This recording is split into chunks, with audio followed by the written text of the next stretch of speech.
Podcast is intended for mature audiences. The views and opinions expressed are those of the panelists and do not reflect in any way those of the podcast partners, sponsors, or affiliates. Enjoy. Every day I'm hustling, hustling, hustling, hustling, hustling, hustling, hustling, hustling, hustling, hustling, hustling. Every day I'm hustling, every day I'm hustling, every day I'm hustling, every day I'm hustling, every day.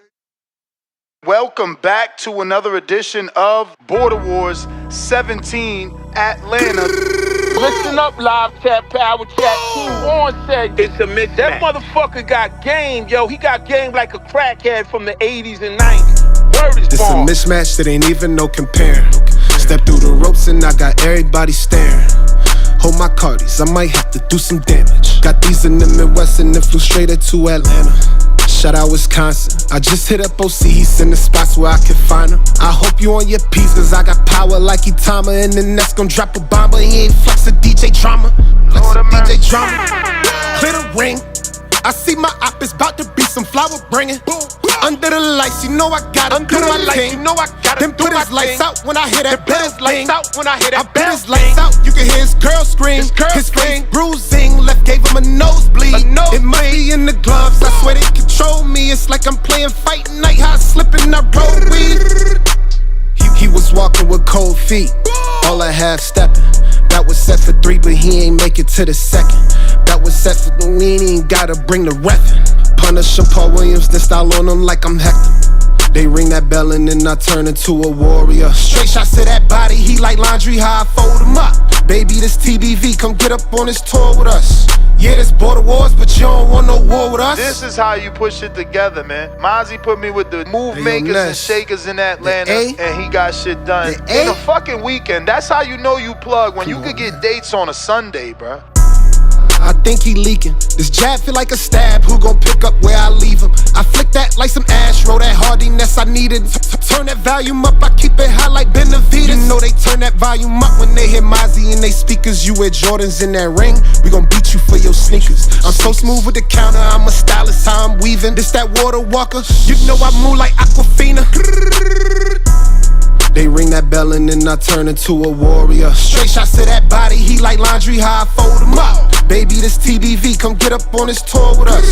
Yeah, this Border Wars, but you don't want no war with us. Man, listen, ain't no motherfucker getting off on me like that. You crazy.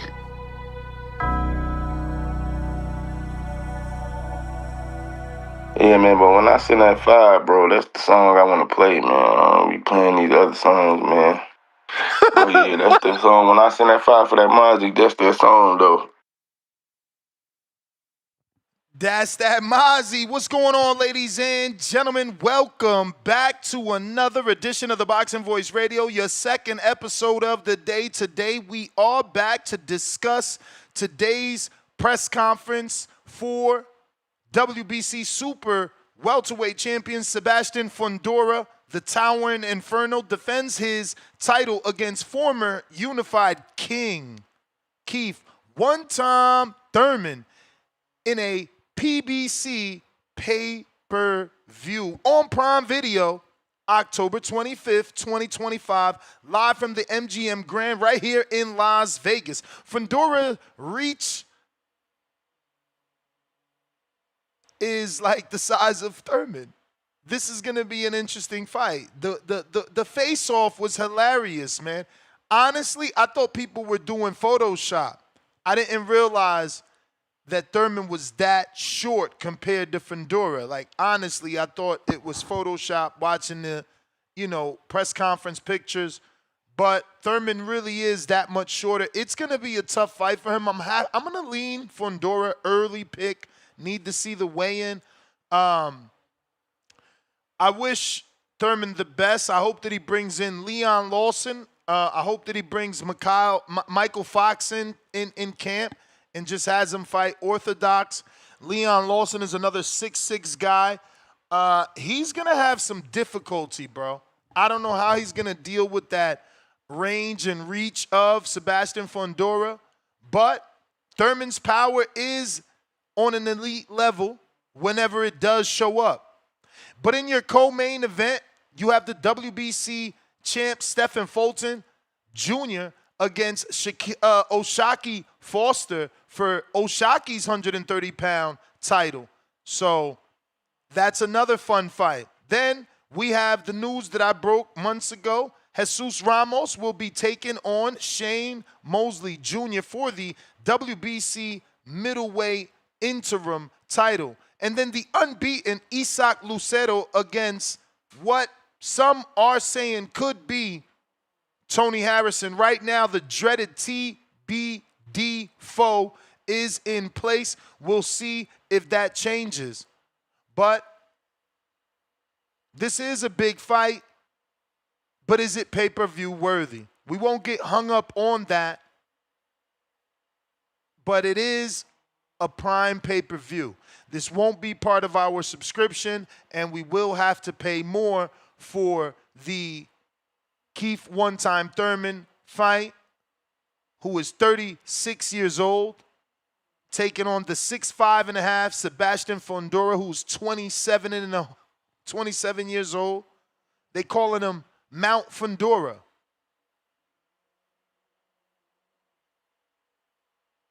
And Keith is vowing to conquer Fondora and make this a David versus Goliath clash. Fondora, fresh off his July 2025 7th round stoppage of Tim Tszyu. And he had that March 2025 TKO of Cordell Booker. This will be his third fight this year. We never seen any PBC fighter get that active. I mean, third fight? This used to be the home of the black champion. I don't remember a black PBC champion ever fighting 3 times a year. Just let me know, man.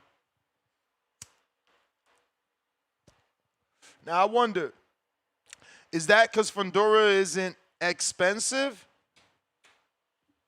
Or is he just getting favoritism, right? Because some will say, well, you know, no one fights 3 times a year getting the amount of money that these PBC fighters get. So is Fondora not getting what a normal PBC fighter gets? Because he's fighting 3 times a year. This is unheard of.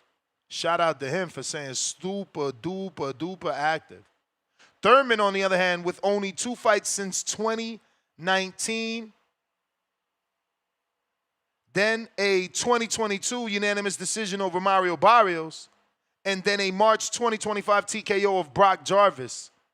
So obviously he faces those questions of inactivity. Then you got to remember he had a 2024 bicep injury where he had to pull out the Fondora fight. His only loss is in 2019, split decision to Manny Pacquiao. But the inactivity makes him the type of opponent that boxing fans do not want to side with. They're afraid of putting their trust in the Thurman, and he ending up injured come fight night or fight week.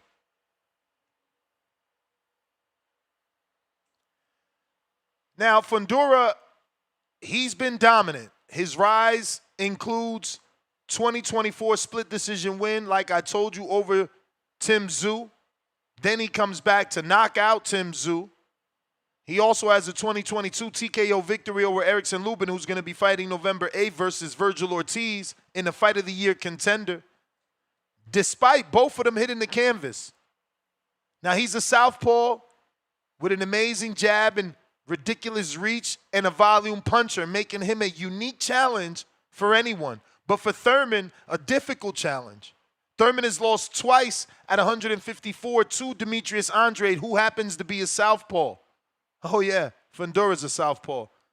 Twice the size of Andrade. So can Thurman, a former WBA, WBC welterweight champ, who has wins over Sean Porter, Danny Garcia, and Robert Guerrero, bring the power and boxing IQ needed to defeat the giant in Fondora?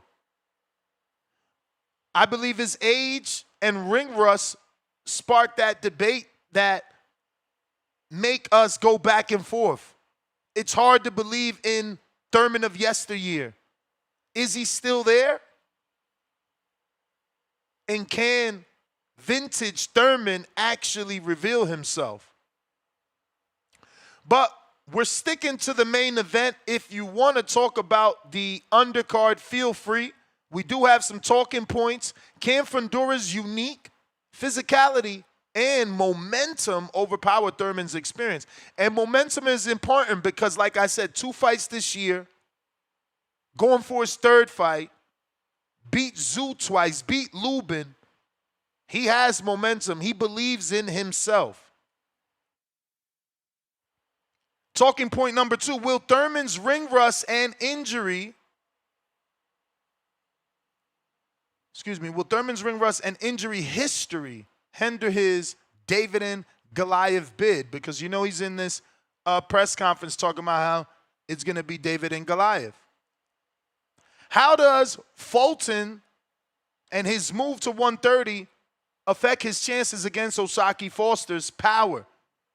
Will Fulton be able to move up and take that power of Foster? Then we have, can Jesus Ramos Jr. knockout streak topple Mosley Jr.'s resilience? I don't know. Super tough fight for Ramos. Mosley, super durable. Good wins over Rosado and Jacobs, and has fought as high as 68. So this is a tough fight for Jesus Ramos, who, while I thought he did good enough to get the win in the Lubin fight, he himself held his head low instead of high and thought he didn't deserve the win.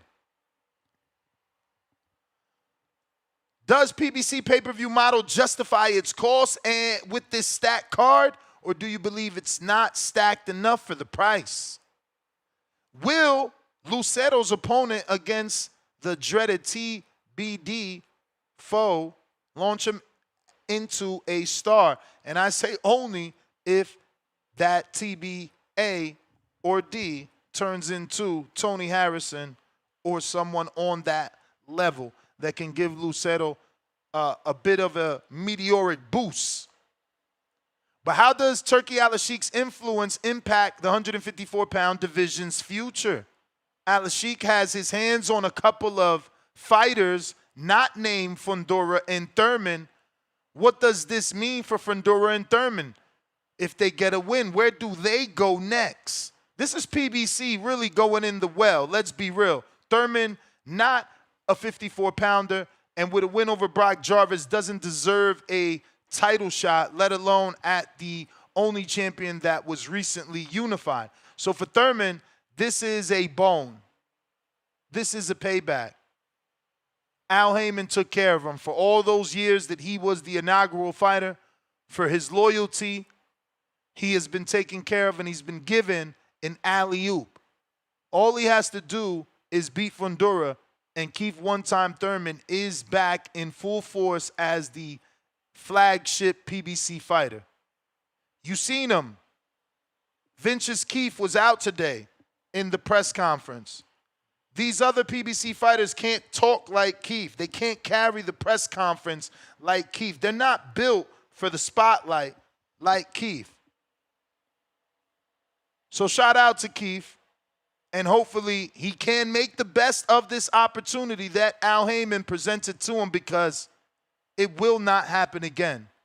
This is Keith One-Time Thurman's last hurrah. If he doesn't get it done this time, I don't think he's coming back. While he's only lost to Pacquiao, and he only has 1 loss, and if he loses to Fondora, it would only be 2.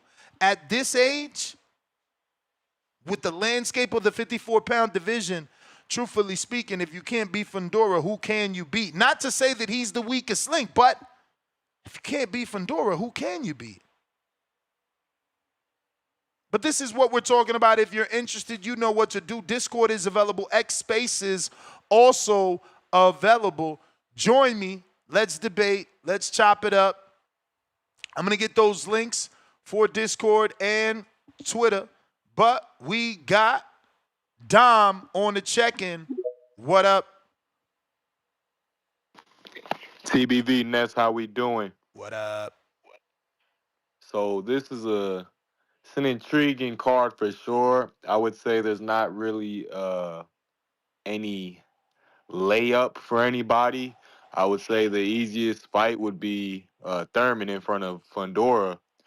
But Fondora tends to make fights a little harder than they would seem to be, at least on paper, or when you got a guy standing in front of you on a folding chair.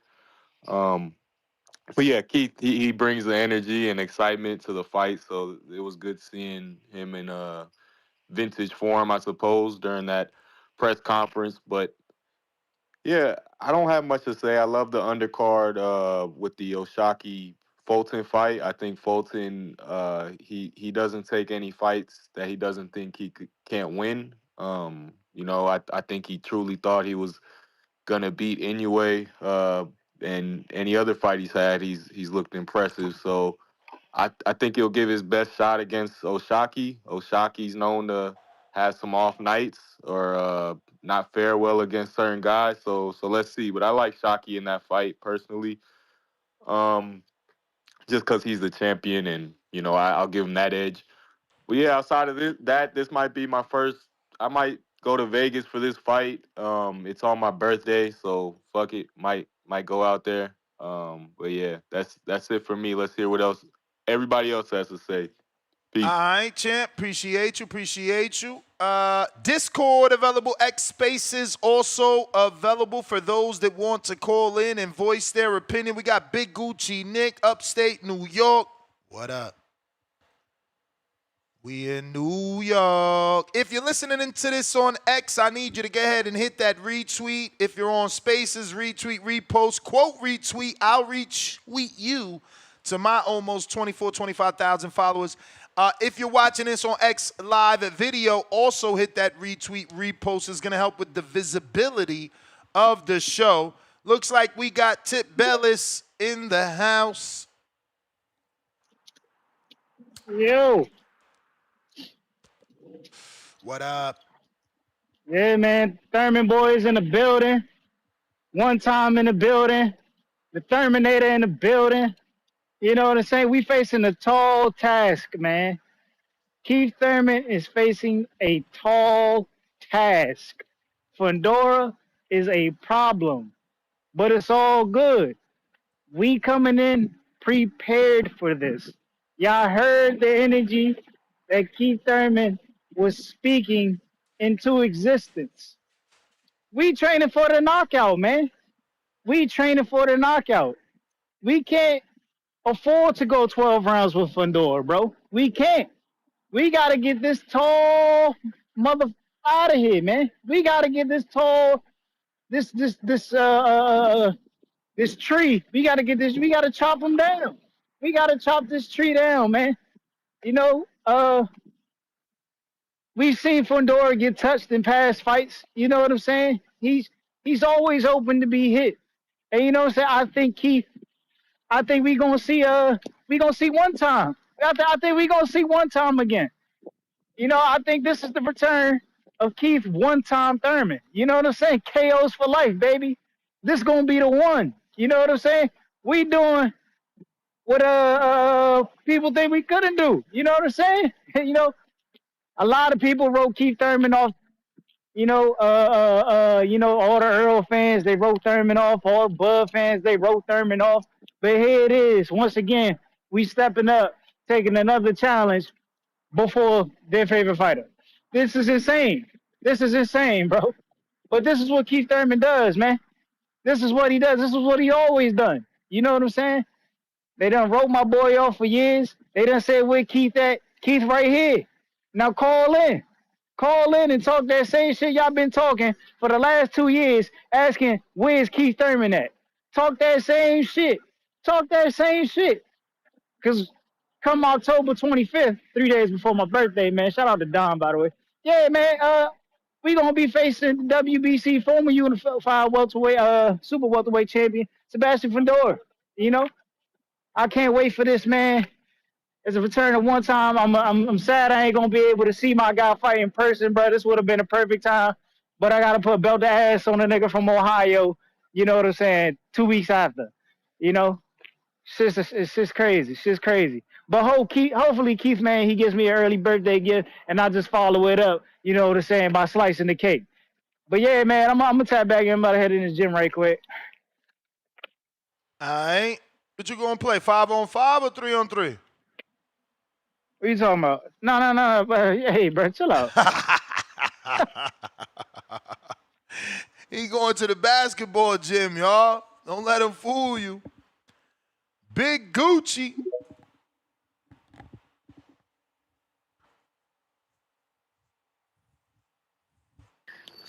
Yo. Yo. How audio sound? Straight. We hear all them crickets in the back. Yeah, man. My back porch right now. Beautiful day in upstate New York, man. 72 degrees. No wind. Clear skies. Hell yeah. Yo, man. That press conference, that shit was fire, bro. That shit was fire, man. I'm liking how Cool Boy looking, man.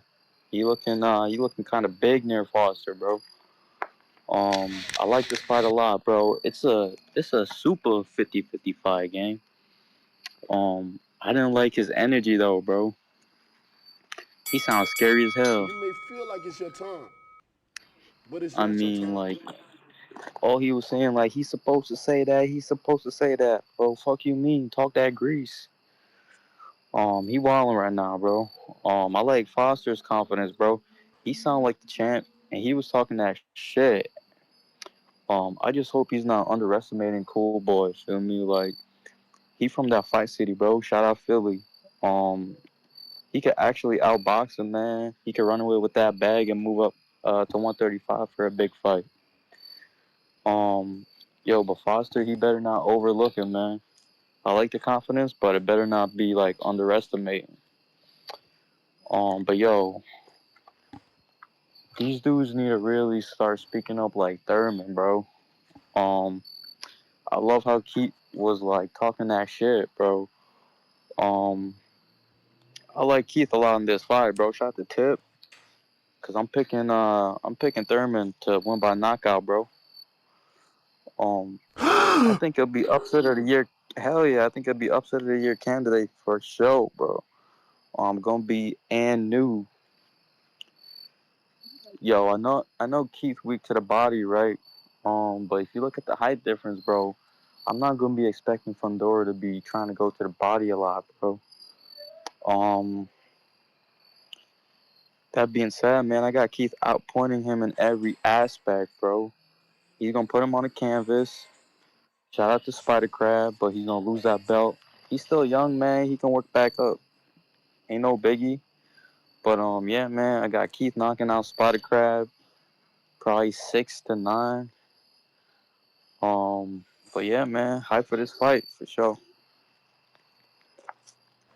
You're not picking yet, right? You waiting till the weigh-ins, or you gotta pick? Nah, man, we know we one time over here, bro. One time over everybody, man. That's what I'm talking about, bro. See, that's the loyalty you had back in the day, man. You know, Better not duck me, son. You better not duck me, son. That's what I'm talking about, bro. See, Thurman, he don't catch no feelings, bro. He here for all the criticism. Word. So you got to get him back on, man. Try to get him back on. That'd be fire. But yeah, man, hype for this fight, gang. That's all I got.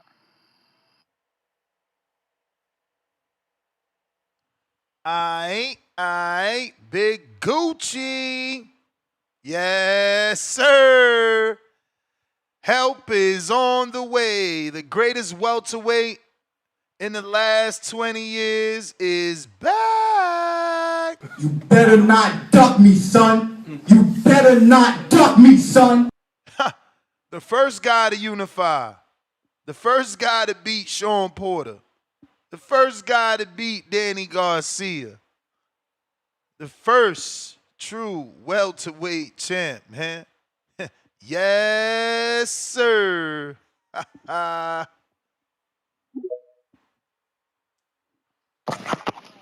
Boxing boy.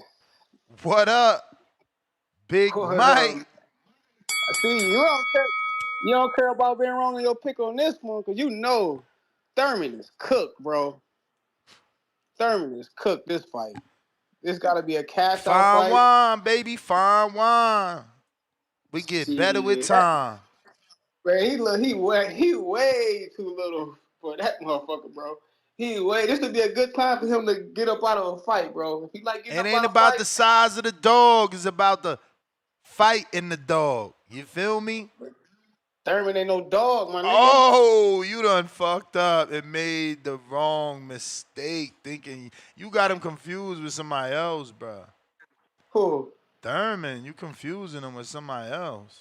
Who you think I'm talking about then? Who? I Thurman? don't, I Come don't on, know bro. who you got him confused with, but I mean, like whatever you just that ain't Thurman. That ain't Thurman.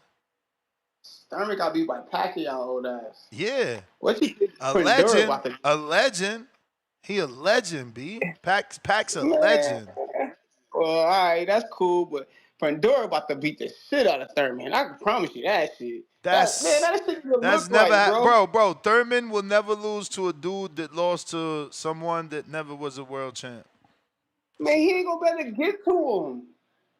He ain't gonna be able to get to him, bro. He Bruh. not. Thurman fought He Demetrius not. Andre in the amateurs like 4 times, bruh. He been fighting tall southpaws, man. This ain't nothing new to us. Nah, bro. Trust me, that ain't possible. But anyway, bro, you know what time it is.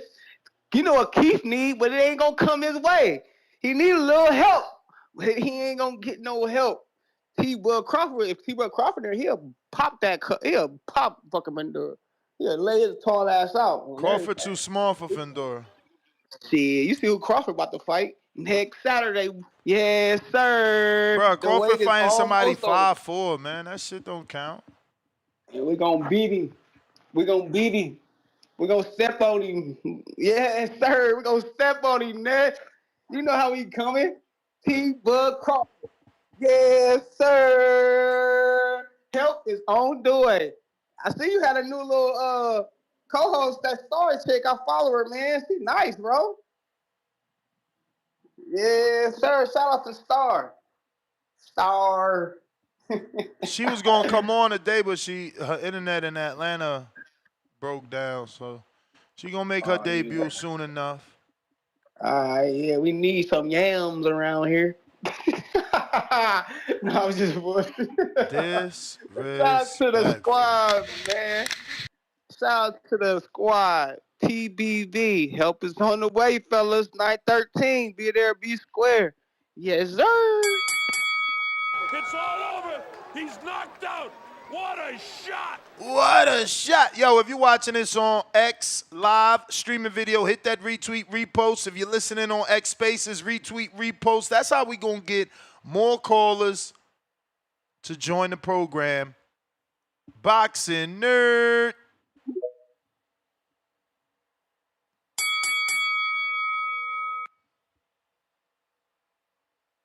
Hello? What up? What's good, man? What up? I'm with you on this one. I got Keith Thurman by knockout. Let's go. Damn, KO. You think he gonna be able to do the same thing Mendoza did, huh? Hit him with a shot he don't see? I think he's more explosive than Mendoza. I think he's faster than Mendoza. I think he has more power in his shots than Mendoza. And he has more IQ than Mendoza. He has better angles. He has better lateral chops. He's a better world-level fighter. Mendoza got lucky, if I'm being honest with you. I think Keith Thurman is gonna time him and knock him out with that shot. I'm not saying Fondora can't win, because Fondora has been able to use his reach a lot better in the last few fights. He's learning about himself. He's learning on the job. He's becoming more of a complete fighter. But at the same time, Keith is still one time. Keith is still one time. He's believing in himself again. He's going for the KO again, because he used to be a decision merchant for a long time because he was always injured.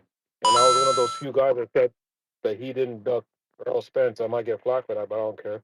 He was injured most of the time. He wasn't ducking Earl. He told Earl what to do. He said he wanted to unify for 3 belts, not 2. So I might be crazy for that, but that's just my opinion. I don't think he ever ducked Thurman. I do think he ducked Bud, though. That's my opinion. But I just think Keith Thurman's gonna be too much experience, too much power, too much speed, too much IQ. I believe Thurman can do it, and then we can get that elusive fight that we've been wanting for years. Earl Spence, Keith Thurman.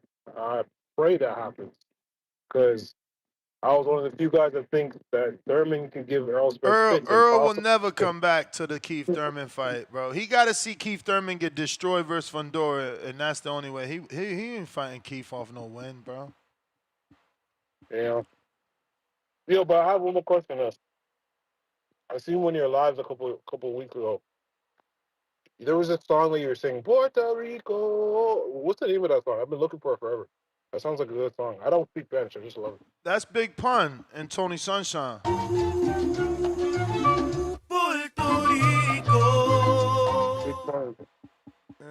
Awesome. Thank you. All right. All right. Have a good show, man. You the man. You the man. How that song go? It'd be like Rock Portal. I'm the Don Juan before the one. That song. What is that? La tierra. Wait. El tiempo llegará. Salía de tu suerte. Te lo juro por mi gente. Te diré un día llegará. And we won't stop. We always will be making. Even though you play a hate, we still made it to the top. That's that song right there. Dun, dun, dun, dun, dun, dun. That was a hit, bro.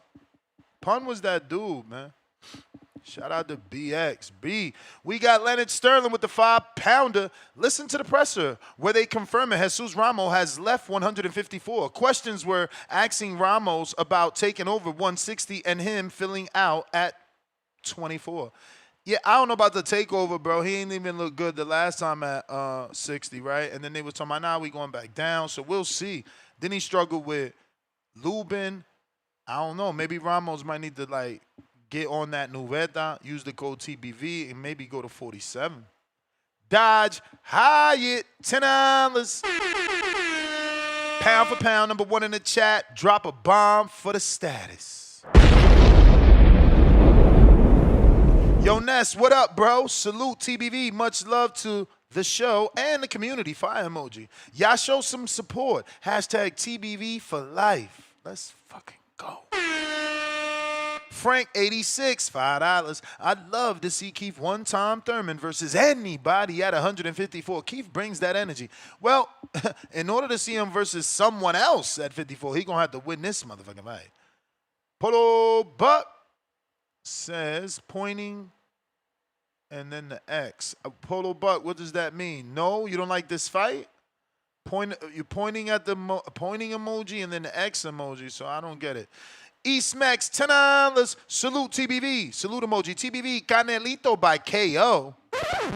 I don't know about all that. But East Max, I seen you asking what does one have to do to bail H-Town out. Well, right now, H-Town don't need no bail. He's safe. But if he gets locked up again, then you can pay the bail, which is $50. Mad Bent, $105. Daily dose of Tanquil.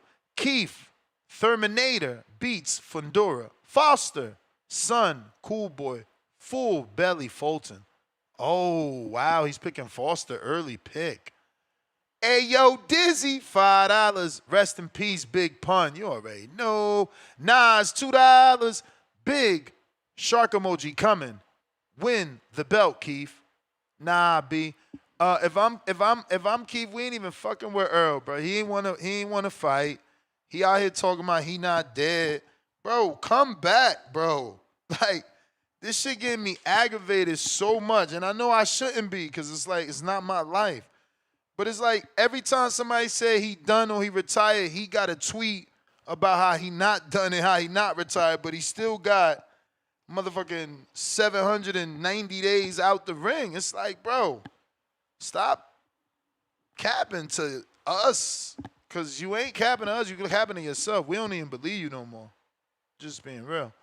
Rocky Rodriguez, $2. If Mendoza can land the KO shot, so can Keith. One time. Oh, Polo Buck, $2. He says the one pointing finger and the X stands for one time. C-Dub, $2. Brooke beat Porter first, and EJ beat Brooke. Hey, I ain't never say Keith beat him first. I just say he beat him first in Earl. You know what I'm saying? He beat Porter first than Earl. Earl got to him after Keith, the dude he hated. Let's not forget it. You know what I'm saying? H-Town.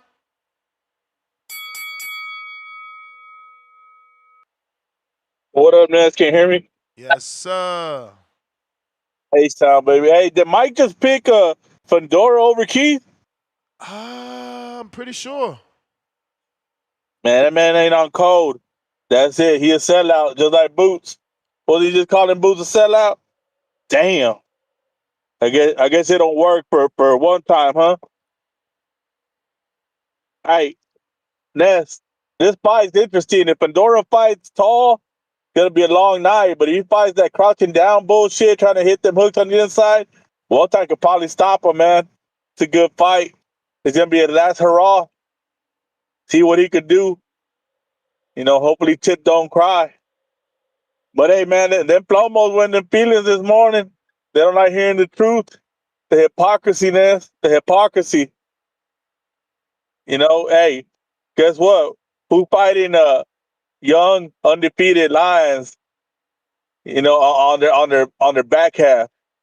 He's fighting undisputed champions on the back half. Hell, he's fighting pound for pound number one on the back half. Who? Saul Canelo Alvarez. Help is on the way. Yes, sir. Hey, Mike, stay on call, bro. I'm out. H-Town. Aight. Cliff, Connecticut. Damn. Where was JT at, man? I thought he was going to epically cut him, but he wasn't there today. What Damn, happened, we gotta let H-Town back, bro. We gonna let the beef last forever? Forever, ever? Nah, I see, forever, ever? but I like ever. But I like H-Town. I don't got really nothing against him. But you seen he jumped to the most cold, blah blah like this. Shut the fuck up, man. Fuck, man. You always on that racist shit. That's why I was kind of enjoying him getting cut because he always want to talk. He be on the bullshit. But I don't got nothing against him outside of that. But yeah, man, Ness, man, you. What up? Sometimes you disappoint me a little bit because wow. you say shit like so matter of fact, but I know you ain't gonna stand on it the way that you. What I ain't standing on? Which one? You say, get to the point. This nigga Thurman won't never lose to a nigga that got beat by a non-champion. But you don't really mean it to the point where you Bro, would I already recommend made me to my take pick. that What you talking money. about? I already made my pick. Like, when do I make a pick early? Bro, what's going on? So I could put up get this free flight and all my fees paid. I could count on your knowledge to that extent. I mean, you giving me the green light, like fuck with you. I'm not giving betting advice. I'm rolling with Keith. Yeah, you rolling with Keith, and I'm saying he gonna be paying good money. I know he gonna be an underdog, and I feel like, the bigger fighter normally wins versus the smaller fighter. The younger fighter normally beats the older fighter. Like, it's more favored to Fondora. And then y'all talking about his Mendoza shit. He was a young fighter we've seen growth since that fight. He looks a little better than that. So that don't exist no more? Because you got to also go back and watch Fondora versus Jamonte Clark. Yeah, nah. See, I didn't even see that fight. But yeah, people is, thought he lost. People thought that was a robbery. And if that dude who got losses and you never even heard of could get a robbery, I mean, Keith is vintage, B. We talking about fine wine Keith, man. We talking about one time. What I seen, it's no more one time. It's like one time, two times, three times. No. You only as good as rounds. No, you only as good as your last fight. You only as good as your last fight. That last fight was bullshit. He fought a no-name nigga from out of the country to get his confidence. Here we go. You know where Ness going. We know where Ness going. Is you going to knock out that 40-year-old motherfucker from Sacktown? Huh? Oh, see the difference? This why I invented it. Stop saying Why to you nobody. keep holding me Stop saying to to the nobody same, because he like, a how you gonna hold man. me to the He a expectation man. It ain't easy to knock out a man. I'm not. gonna knock I'm not. this nigga I'm not out. I'm holding gonna you. stop I'm not him. holding you to the professionals. I'm gonna stop him. I don't hold you to the professionals because guess what? You got more of an advantage. You talking about Keith old, Price old, nigga. Price 44. Me and Price, I'm gonna stop him, yo. I All was right, even well, trying Fondora to gonna stop disrespect Keith. the man. Yeah. Fondora gonna stop Keith first, then you gonna stop Price second, because this is the 25th and the 8th. Word. Damn. See, you made me lose track of where the fuck I was at. Nah, I brought you back to earth. I brought you back to earth. The nigga, Fundora been looking good his last few fights. Y'all know that. Like he looked real good versus Zoo, versus everybody. Zoo don't like, move his head, man. Zoo don't move his head. How dare you? How dare you? How dare you compare Zoo? No head moving to my boy Keith one time Thurman. We know how to slip. We know how to weave. We know how to dip. Come on, man. Nah. All right, y'all gonna see. Y'all gonna see. Now, I'm nostalgic. I ain't gonna front, so I ain't gonna be talking like, oh, it's a guaranteed shoe-in. But I do believe in the skills of Thurman, man. I believe in the skills of Thurman. Is it gonna be difficult? Super difficult, because I know he struggled with Andre. You know, we talked about those fights. When I was always visiting him, I would see the pictures on the wall. I'm like, damn, you fought Andre? And, you know, then he told me how he fought him multiple times. So it's not going to be easy, but that's the experience, though. He's got that experience. So we'll see, man.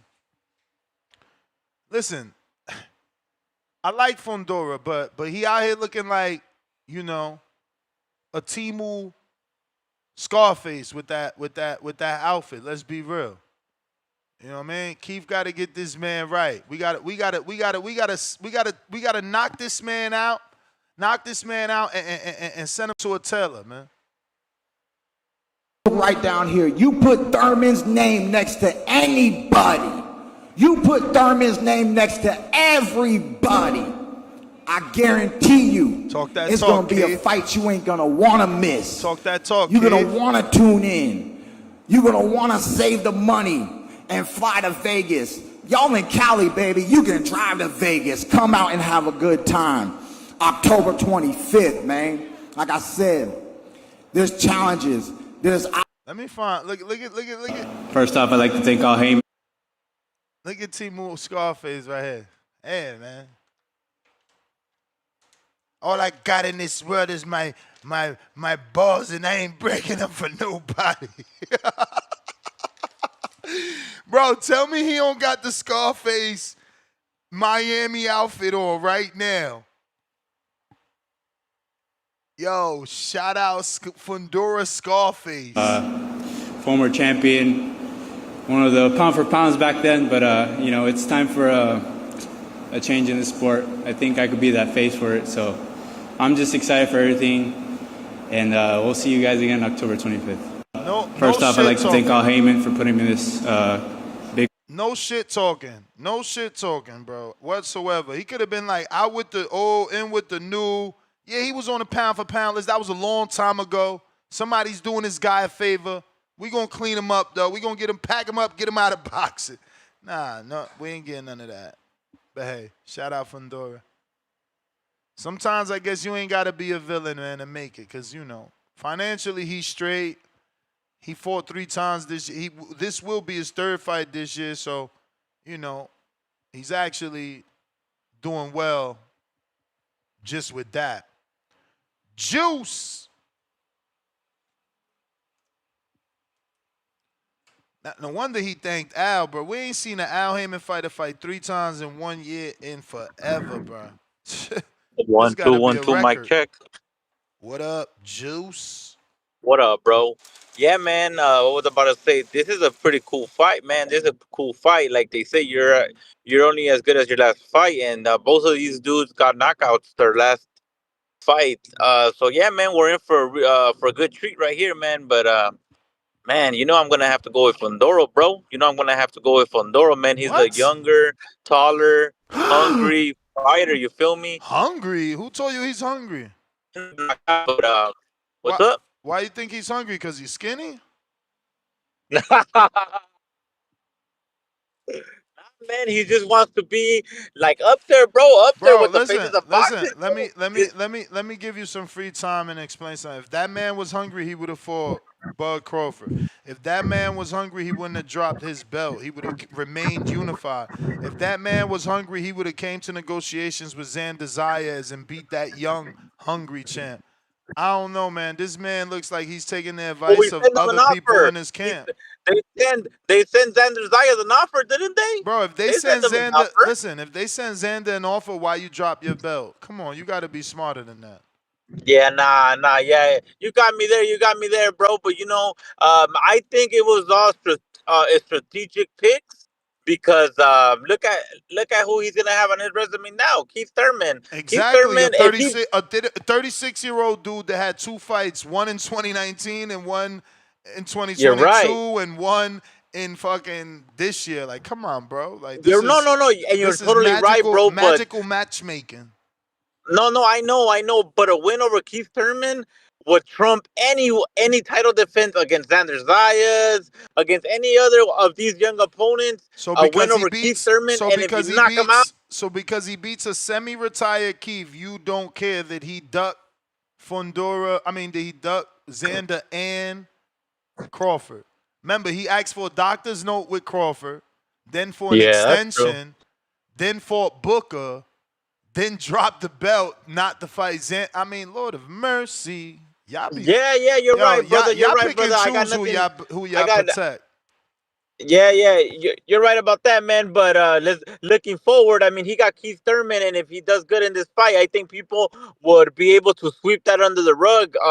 The dropping the belt and all that, man, and he could be going against unifications maybe early next year if he does well in the and this Keith Thurman fight. But if he doesn't do well, then it's gonna come back and bite him in the ass. He's gonna lose against 36-year-old fighter that's on his way out, man. So this is a double-edged sword, man. But the card looks pretty cool Bro, stacked, this ain't man. no double-edged sword. Come on, this is an alley-oop from Al Heyman and Samson Lewickovich for Fondora. All he got to do is grab the older Keith Thurman and dunk him and become a star. Why? Because America knows Thurman, and he can sell the fight like he showed you in the press conference.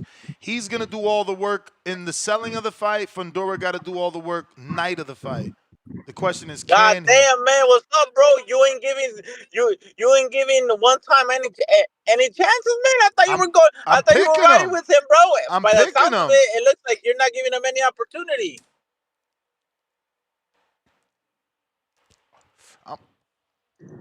I'm picking one time.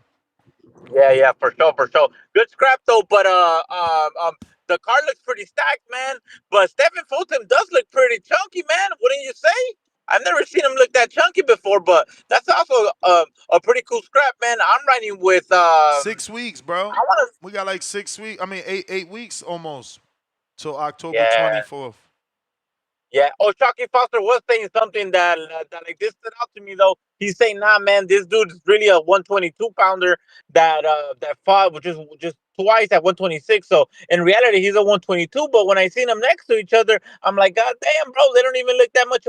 They look identical. Like I wouldn't even be able to tell that Stephen Fulton started at 122, but I guess he just grew out of that division. And who else you got in the fight? Man, I'm riding with Ramos, bro. I don't know, for some reason, Mosley Jr. was in that press conference, bro. But man, bro, I think that that Ramos could pull this off, and then we're gonna be.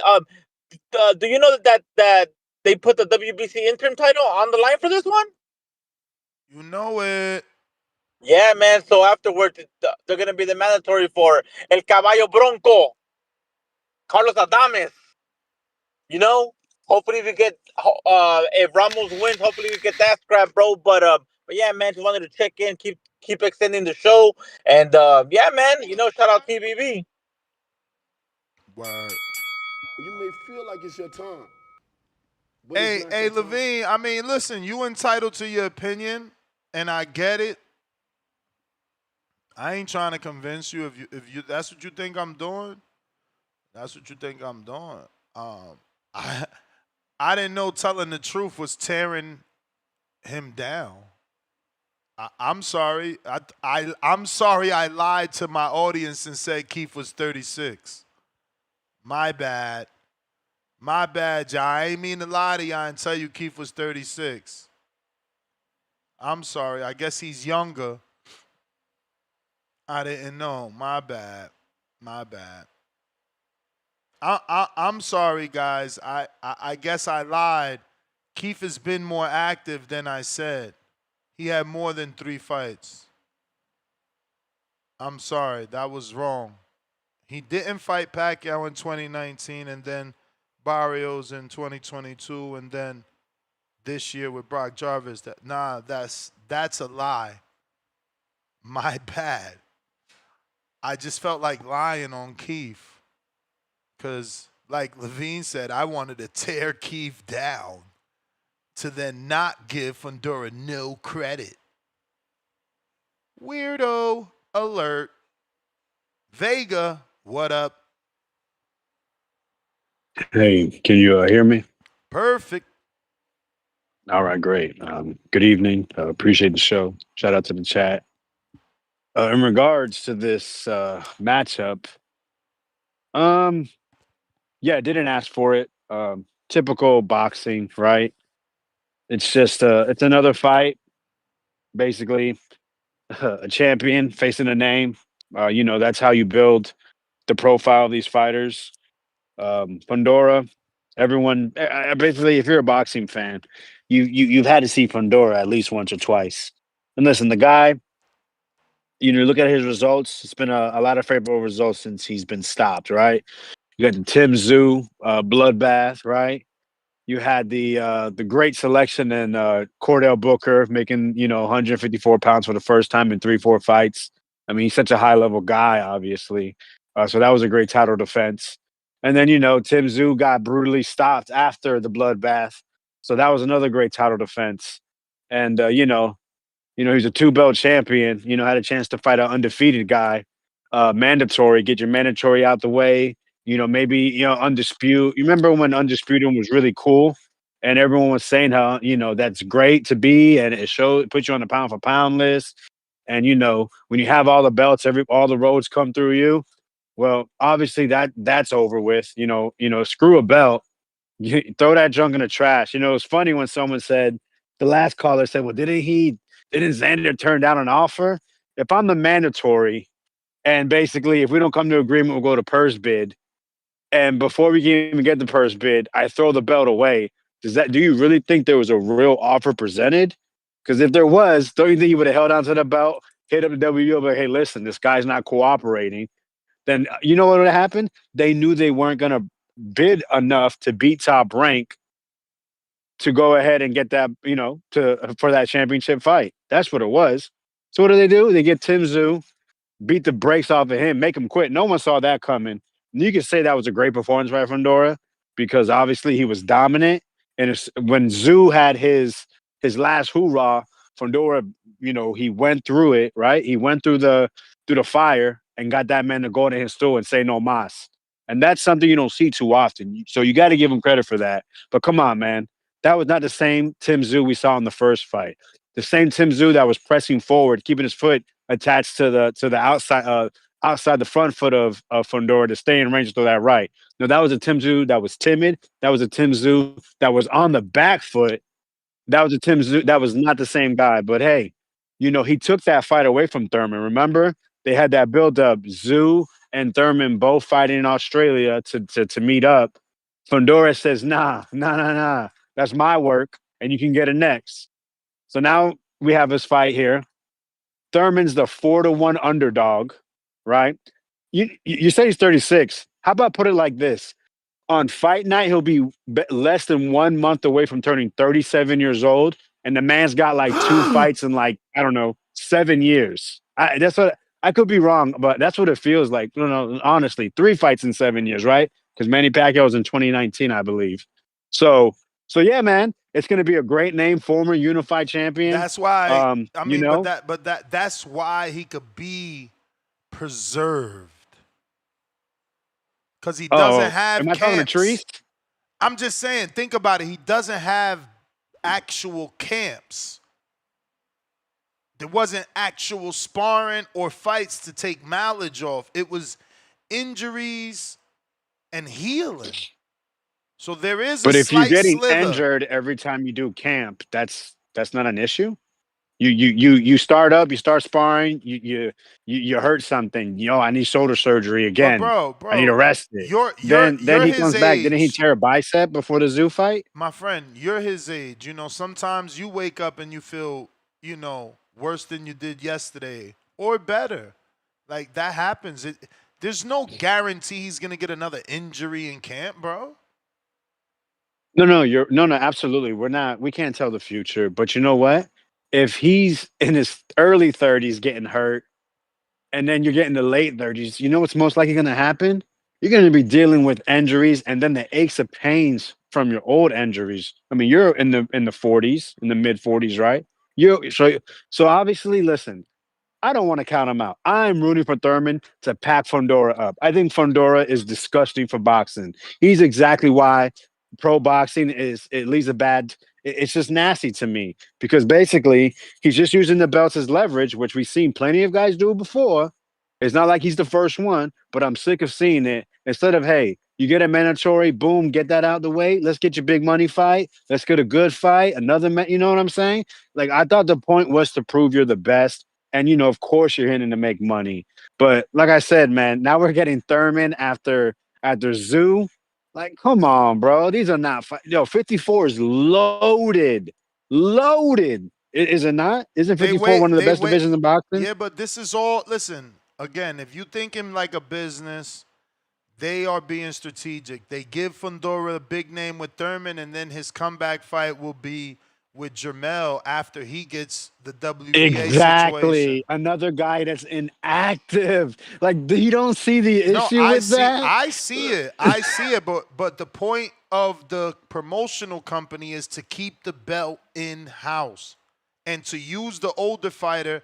This is no different than Canelo fighting Mosley years ago. This is name building. You said it when you first came on. It's up to Keith not to be used as a name. But in this face-off, I mean, my man looks as short as O'Shaquie Foster. Does he have a chance? I don't even know.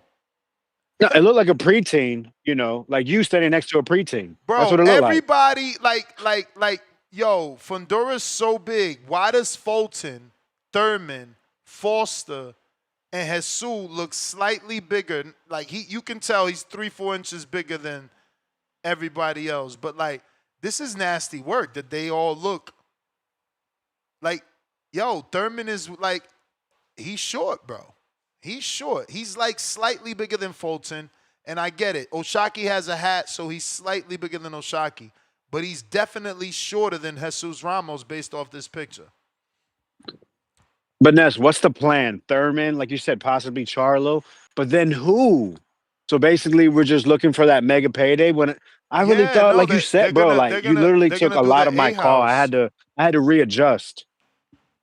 I'm sorry. They're gonna do the in-house, bro. They're gonna do the in-house. It's more money in that. Look, like, okay, is there not more money in this fight than in the Xander fight? And won't there be more money in the Charlo fight than in fucking whatever fight you thinking of? Bakram.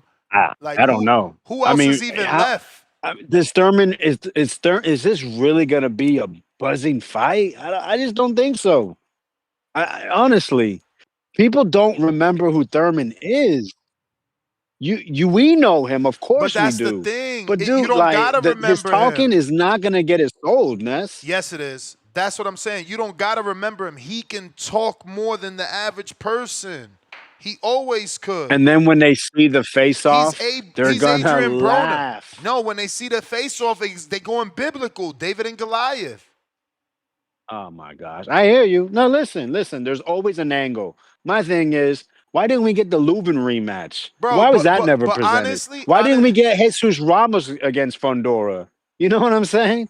Like, those are perfectly in-house fights. And then they got Jesus Ramos moving up to 160. And that Mosley fight's extremely tough. Yo, people don't realize this. This man Mosley has found his prime in his mid-30s, and he's looked super good since. But he's I been mean, at least inactive, since though. the Rosado fight. I mean, he's looked great. He's You been can see why inactive. nobody wants to face him, right? He's been inactive, though. He has been inactive, and why? Because of the politics of boxing. Well, but that's the thing, right? I mean, obviously we can. Waiting for the right fight, though. Come on. I'm pretty sure I reported that he got like 1 or 2 offers. It's just right fights. Remember, I mean, he even said it in my interview, like, you know, they offered him fights at 68. He wants to fight at 60. And granted, shout out to him, he's fighting at 60. Right. But what fights were they offering him at 60 that he turned down? 68. 68, he got offered some fights. Right. But that's my point. Like he said, he wants it. So obviously he went to 68 for Danny Jacobs because that shit was a lick for him, obviously, right? An inactive, but that's still politics of boxing. That doesn't change it. Politics of boxing isn't just the people in power. It's all the people trying to get into power. It ain't going to disappear, though. That's just part of the sport. Hey, man, all I'm saying is I like to call it out. I mean, people could say, like, oh, you're bitching for nothing. But listen, if enough people talk, let's just say our power's in our voice, power's in our money, man. And the thing is, people are they just settle for too much. And all I'm saying, I'm not saying boxing's terrible, but there's just nasty parts of it that people just allow to grow and just to fester. And like, come on, man, 54 is a great division. We could be getting a lot better fights. And I named 2 in-house fights, but that's the thing: smaller profiles, better fights. Better fights I feel they will be. So I get it. What fights you name? I said the Lubin rematch and Jesus Ramos. I mean, that would have been. I think those are fights I'd rather see Fondora in. Those are closer odds. Those are tougher to pick. Lubin rematch, I guess he always deserves the title shot. He's been through hell, bro. Let me get to some callers though, champ. No, for sure. Appreciate you. Nah, for sure. He's been through hell, so I could never ever get mad at anybody matchmaking Lubin into a title shot. So hey, baby Joker, what up? Yo, how's the audio, bro? Straight. I'm with you, Talk Trends. This would have been better if it was free. I want to start this off by apologizing for everybody that slandered the Eddie Reynoso team on the Munguia. Shout out Munguia for being cleared. On to the topic, bro. You know, at first when they got, semi-leaked or whatnot, I was like, man, Keith Thurman's going to outbox the kid. I don't think he's fought someone like that, right, with the Thurman skills. But then I had a buddy tell me, you gotta remember this dude. This dude is not the Keith Thurman that gave Manny Pacquiao a great fight. Well, he stopped Barrios. I mean, he didn't stop Barrios, did he? He went, was it 12 or 10 rounds? It went all the distance for sure. I need to rewatch that shit. But then again, bro, he has been inactive. What is it, 2 years now since that happened? Lil Zoot, it is not Oh, free. no, my bad. He just fought the dude, right? The dude that Brock Jarvis is who he knocked out in Australia. The 116 pounder. I mean, Pacquiao started at 108, bro. What we doing here? Yeah, but still, bro. What we like, doing bro. here, bro? I see what you're trying to do, bro. Shout out to Al Heyman. I think this move was already in the bag. He said, "Let me put you in there with the 116 pounder, knock his ass out." And then you got people like Tip Bailey believing Keith one time is back. That wasn't even Al. Remember, bro? They did Keith dirty. He went out there to make that shit happen on his own. He was supposed to get the Zoo fight, and Zoo pivoted on him. Yeah. But yeah, bro, I don't know. The way I remember Keith Thurman, the good Keith Thurman, for sure. I don't see Fondora beating him. But goddamn, Fondora's young, 27, and he has fought a good amount of decent names. He got stopped by what's the dude's name? Brian Mendoza. Yep. But Brian Mendoza been through the ringer. He's a really good fighter, tough, rugged dude. Lubin, another dude. That fight was great. That Tim Tszyu fight, the first fight where it was all bloody. Great fuck. That dude has grit. He's dangerous, man. He's fucking dangerous. So I don't know. I'm split right now. I need to go watch the Thurman fights. The good thing is that it's only 2 fights, right? Which ones, bro? Yo, film study on Thurman is nasty, bro. He's Yeah. Oh fuck. Hey, and the card. I mean, I like the card. You know, shout out to PBC. They always stack it with names for the name whores.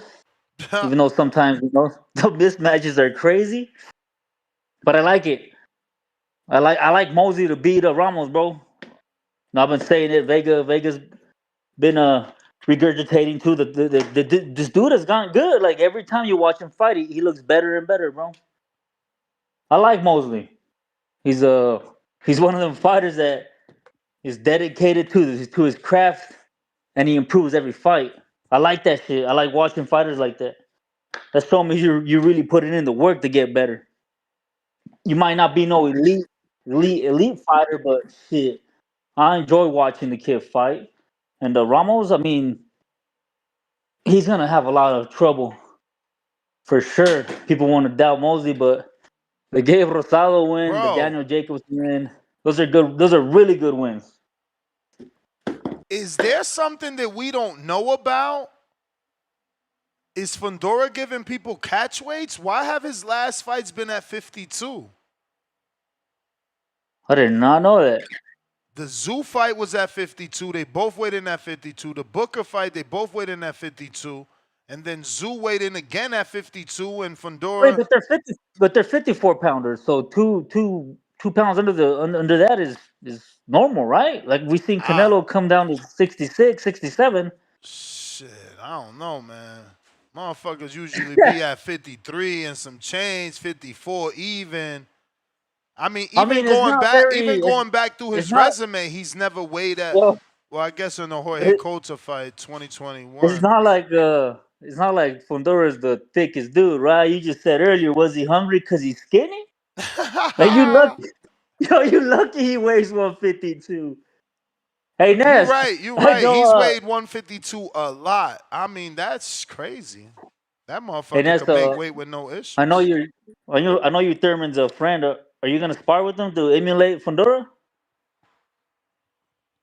Nah, man. He needs to get Leon Lawson and Michael Fox. I should text Michael Fox, see if they call. Hey, hold on. Hey, shout out to Toledo. Bring in Albert Bell. Fuck. Bring in Rafa Espinoza. Fuck. They're about the same height. Albert Bell. You know what? Espinoza. Albert Bell's only like 6'2", bro. That's not big enough. But he's a good boxer. That won't work either. Fondora don't box nothing like Bell. I don't like the Bell. Leon Lawson is 6'6". You wouldn't think Espinoza is a similar Fondora style? Espinoza. What Espinoza? Rafael Espinoza. That's a tall ass dude, bro. But you talking about similar dude. You're talking about a 26-pounder, and no, he's not even 6'5". Hell no, he ain't 6'5". That's a waste of time bringing that light dude in the thing. Like all he gonna help you with is speed. He not tall enough. He not strong enough. That shit's crazy. Talk about having a fucking perk to find sparring partners like that. That's crazy. Nah, Michael Fox is right there, bro. He could switch. He could switch for sparring. He's 6'5". You can even get his brother, Alantez Fox. And then Leon Lawson. That's who we need. Leon Lawson is from Florida, too. He better get him. I might have to text him. I mean, it's too late. I would have hoped that he already got the sparring partners, but. Ashaki and Fulton, I really like. This is my fight of the card, bro. I like this fight. You know, the other ones got probably bigger names, but shit, that's the scrap right there. I love it. Shaki's a dog, bro. That dude showed me a lot in that Mexico fight. And he went there not to fucking lose. They told that dude, you're behind, bro. We talk about Crawford when they tell him you're behind and coming and fucking knocking out. No, Shaki did that shit over there. They told him, you behind, bro. What'd he do, man? He stepped on the gas. That was a great fucking fight, man. But Shaki is a dog. I like Fulton, too. He schooled Figueroa bad. Figueroa tried to be butt in that ring. I don't know what the hell he was doing. Switching southpaw, orthodox. That shit was crazy. He didn't know what to do. Shout out to Stephen Fulton, man. He looked good his last fight. But this is a bigger weight. And then, Shaki is not a puncher like that, so we should get an entertaining scrap, bro. A very entertaining scrap between both dudes. And yo, man, you making fun of Fondora's fucking Al Pacino outfit, man. What's up with That's Thurman's Scarf. hairline? Hey, bro, you know what's up? He need that stem cell. Yeah, fuck. He got to get that shot of stem cells. Get like 240 million cc's in the head. Get that shit to grow back ASAP. That shit is crazy. Wait, if he does beat Fondora, spend the money on that and let your hair grow back, and then we might get one time back. Listen, let me get to some other callers, player. I did text Have a good one. Keith. I even sent him the box rec. Let me show y'all the box rec, though. Look, 26 years old, so he's young. You understand? 6'5", you know? Perfect. I think I might even have some footage of this dude when I went to see him in what is that? Delray Beach? Delray. Let me see, does he pop up? Yup. Leon Lawson. This doing some pad work. What's this? Jumping rope? What is this? Big ass jumping rope right there. Here we go.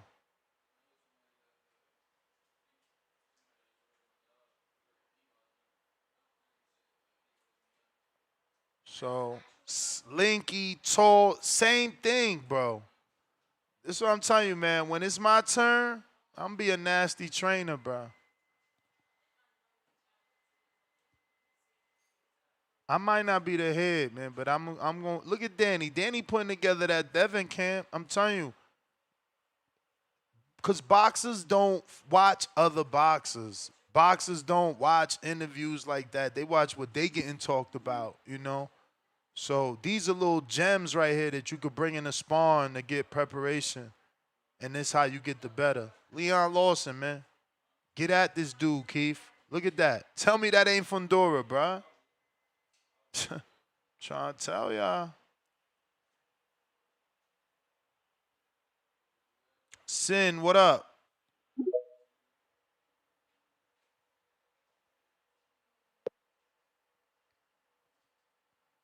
Yo, you can hear me? Perfect. Yo. So I feel like a lot of people discrediting Keith Thurman because if he's active, we got to be real. We can't name too many guys in all weight classes that are as skilled as him or higher skilled. Say Usyk, Crawford, Canelo, Shakur maybe, and then you start running out of names, brother. So he is skilled. And I feel like people giving Fondora a little bit too much credit, man. How we not going to acknowledge Brian Mendoza being him? Ain't Brian Mendoza fought Tony Harrison? Like, come on. I just see Keith Thurman boxing good. He looked good in the Jarvis fight. I'm not looking at Jarvis, a guy that fought at 140. I'm looking at how he moving, how he throwing, how he reacting to the punches. And Thurman always had good legs. So I feel like he could outbox Fondora, especially lately Fondora trying to act like a boxer. Last two fights, he kind of acted like a boxer, fighting outside or whatever. So, I'm good. I really want to talk about AB that a couple weeks ago I said, yo, he was begging, and now they got him on a Misfits card after Misfits probably had their best I'm pretty sure that ain't official. That scam likely dude, you just going, yeah, the dude. Come on, man. Fuck is scam likely? Let Broner post that. Well, I was hearing rumors and gossip a few days ago that he was going to leave Brand Risk anyway for Misfits. So, and he was kept talking about it was a big opponent. That's what I was hearing from a reporter. Who was going to leave? Who was going to leave Brand? What? Who? The Scam Likely. I heard a couple days ago Scam but, Likely was going to leave before this announcement even happened. Yeah, but I don't want to focus on that too much. Yeah, because my thing is this. Though? This card, PBC is doing what they always doing. Give you a couple name recognition, couple good fights, but we know what it is, bro. Overpriced card. Because I don't know, what is this going to be, a top pay-per-view price card? It's a PBC, I'm surprised they still kicking. Yeah, I know, but you know how they be like $60, $80? It's not worth that. It's a couple good fights, but come on. Yo, PBC ain't, they got years they don't do a $80. I mean, a $60. That's crazy. When? My thing is this.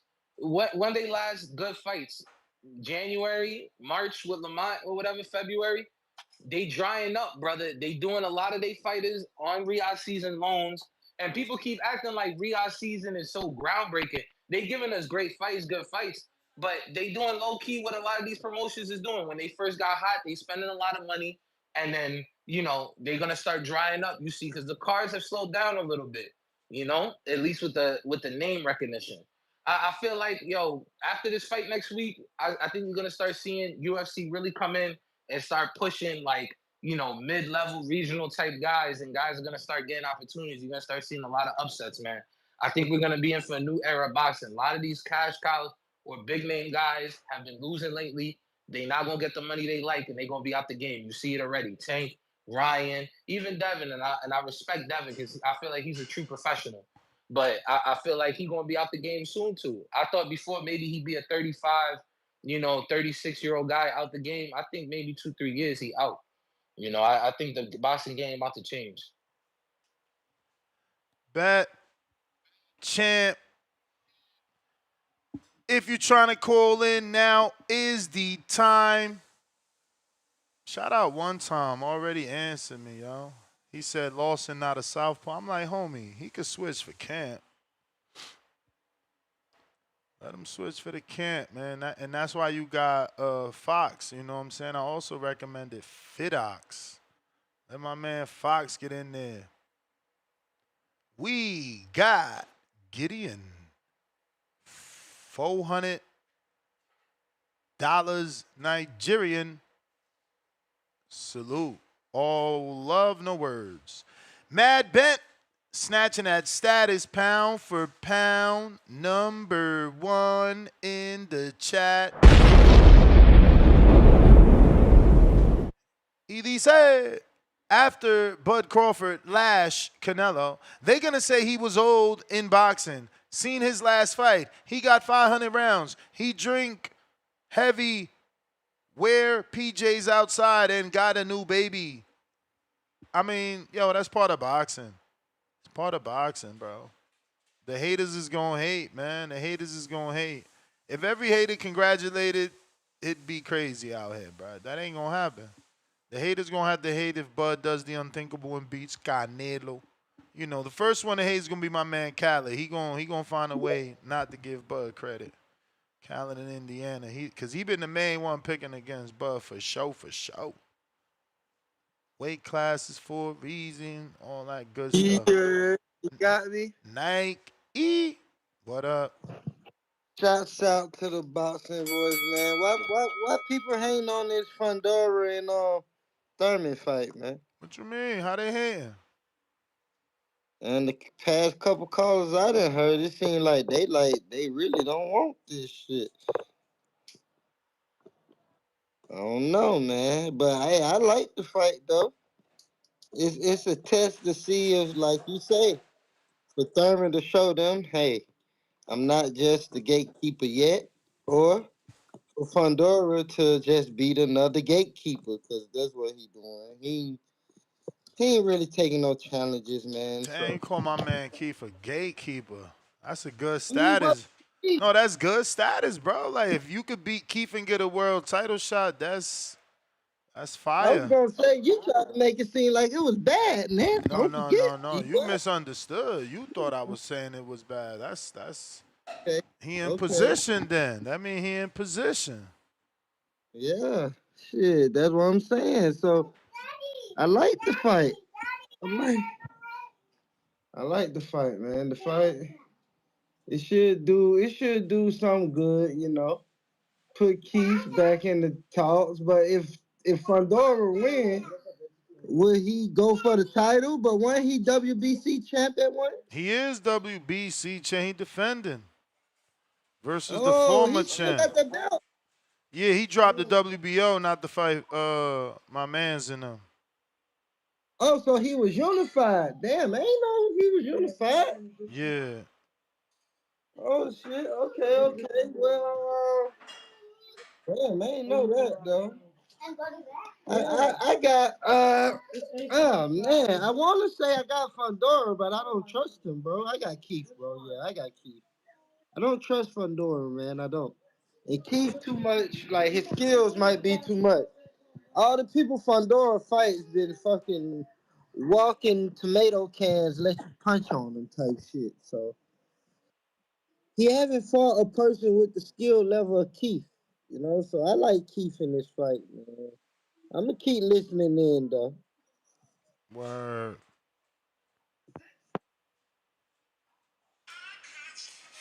Boy, Dev looked like he in tip top shape. I can't wait to get over all these fights to get to the real shit. You smell me? I cannot wait to get over all this super fight shit so we can get to the nitty gritty. Dr. Jermaine. Yes, sir. What's Whoa, going on? Nas, how you gonna call? How you gonna say gatekeepers too much? That's blasphemy. Thurman is not a journeyman with one loss. You sound crazy. I don't even think that's physically possible to lose to a legend and be called a journeyman. You wilding right now. What up, Doc? Yes, sir.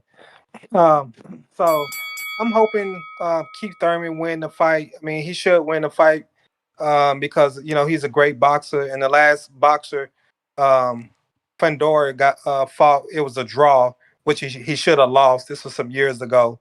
And then the rest of the people he's been fighting, they just come forward fighters, and he's they in the middle in the in a phone booth, in which that's his trademark is that phone booth. That's where he gets his great boxing skills through. I mean, the outside is fine. His reach is good and everything like that, but still, he can get caught up. Outside of the circle. So, well, hopefully Thurman will win. So, because Fundora sort of holding up the division.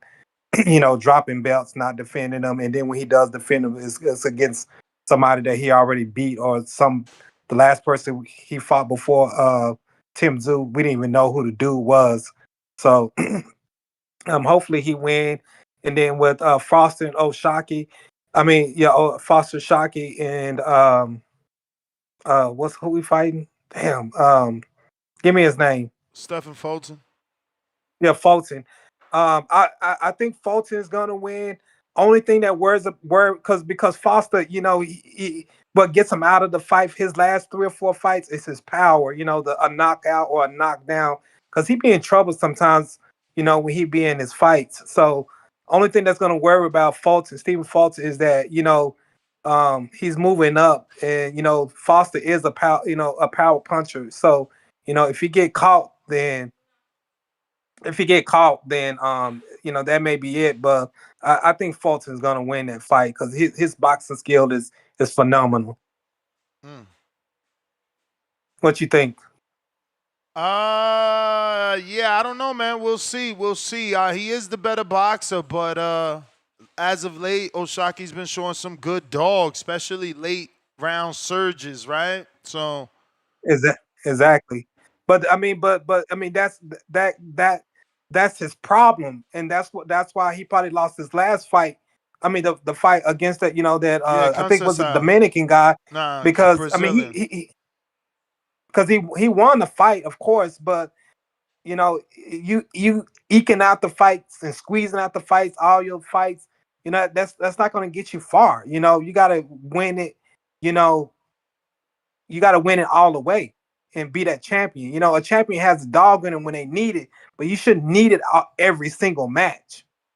Man, it makes for good TV. Yeah, good TV, but you're not the TV. You're the fighter. You're the boxer. You're the champion. You need to fight like a champion. Be a champion. Show that you can take over all rounds. And show that dominance that you are a champion. Not getting beat up 10 rounds and then pull it out. On the 12th round. That's the bell. Listen here. If you're watching on X live streaming video, I need you to go ahead and hit that retweet, repost. If you're listening on X, retweet, repost. This is how the show grows, and it extends it. Some of you are all still working the day shift, but, maybe already punched into that second shift or even the third shift. I'm trying to get you through it, man. But we definitely need to share the show to get more people on it so that they can voice their opinion on the Thurman fight. And I see the discussion. I see the debate. There is a misconception of what a gatekeeper and a journeyman is. A gatekeeper gets you a title, hence the name gatekeeper. He holds the keys to the gate to a title shot. A journeyman is completely different. You can't call Keith a journeyman with one loss to a legend. It doesn't matter what you may think of Keith and, you know, what weirdness you got going on. It's impossible. Chisora is still a gatekeeper in this day and age, but he is more of a journeyman than Keith because he, like a Rosado and a Chop Chop Corley, they have multiple losses, but they serve a purpose. They're there to show you if your young fighter is the goods and can get past a certain level of opposition, can get past a certain level of durability. But let's see what we got on next up. Looks like Black and Blues, what it do?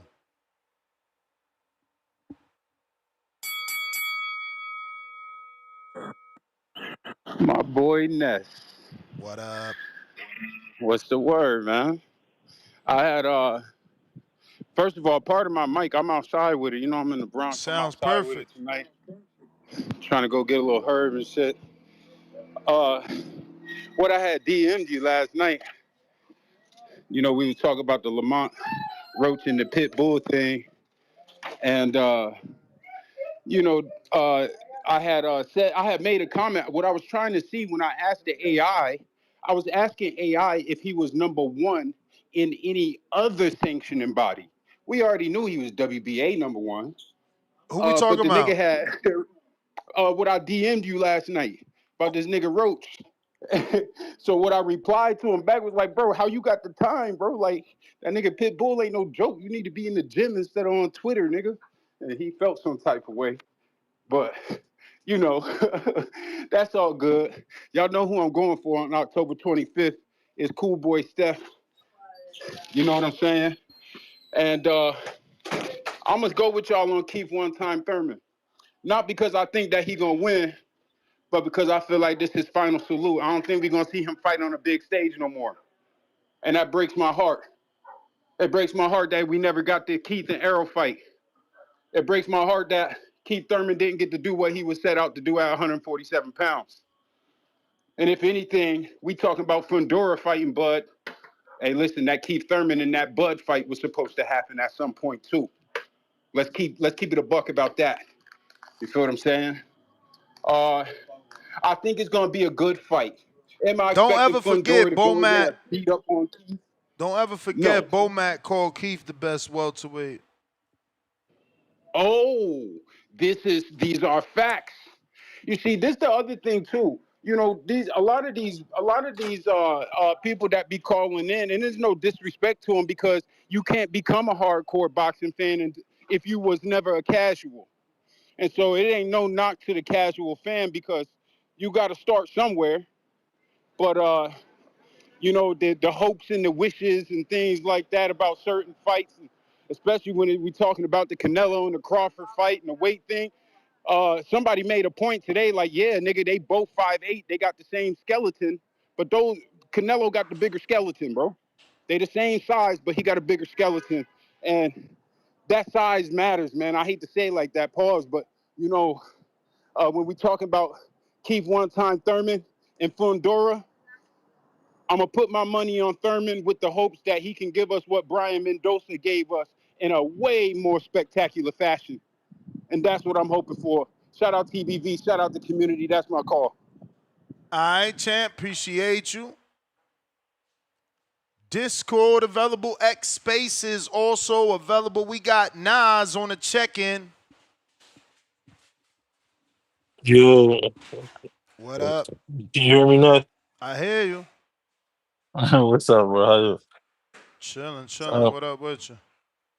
nah, man, I had to call in because, listen, man, y'all sitting here trying to act like Keith not a specialist, man. Yo, go ahead, man. Ask Coco, man. He is not a he is in an in between state, man. And me calling him the best of the journeyman is really like a nod for real because he is not a gatekeeper, not yet. That is crazy. Not yet. He is not a gatekeeper yet.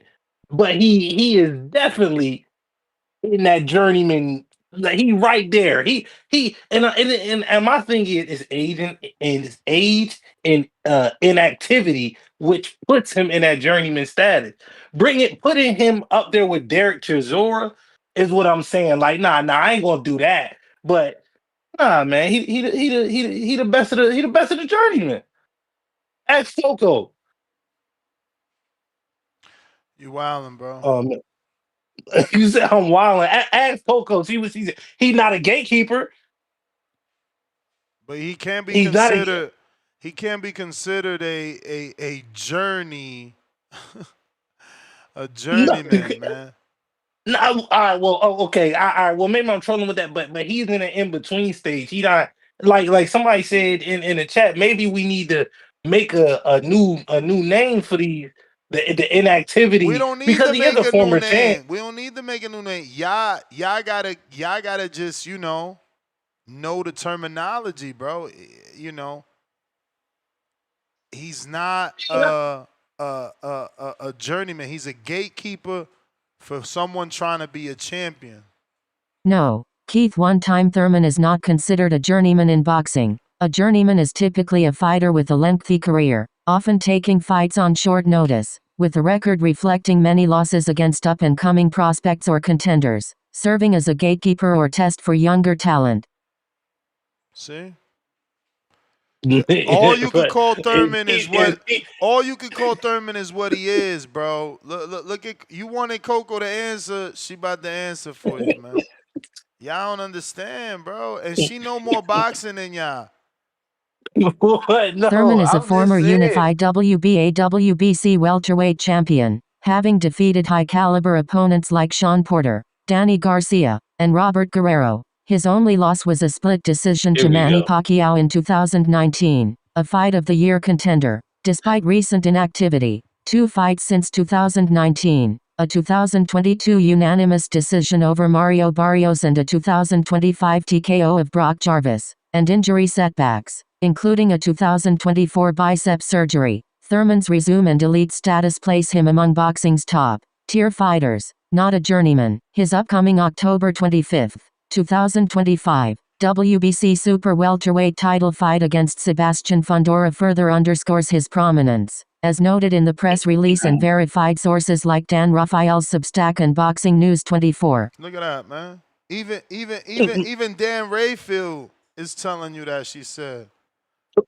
How you got Coco? Nah, man. She got Coco And let even me talk. shooting him And some bell. This is nasty. I'm a explain to y'all why Coco is better than why I rely on Coco. And I know AI is not 100% accurate, right? But you got to groom AI, right? You can go into the settings and give AI behavior. So I want you to act like the best travel agent in the world, or in Nesta's case, I want you to act like boxing journalist Bert Sugar. You understand? That's what I got. I want you to act like Bob Arum and Al Heyman that been in this business for 80 years. That's what I got, you know. Man, you got Coco shoot. You got Coco shooting Keith Thurman some bell because man, y'all you know dang well. Numbers don't lie, and neither do the stats, bro. It's just you can't put a dude with a loss to a legend as a journeyman. But listen, let me get to some other people. All right, You keep are going, the man. man. I just don't believe that we need to come up with a different word when these words exist for a reason. I got Huang out of Houston.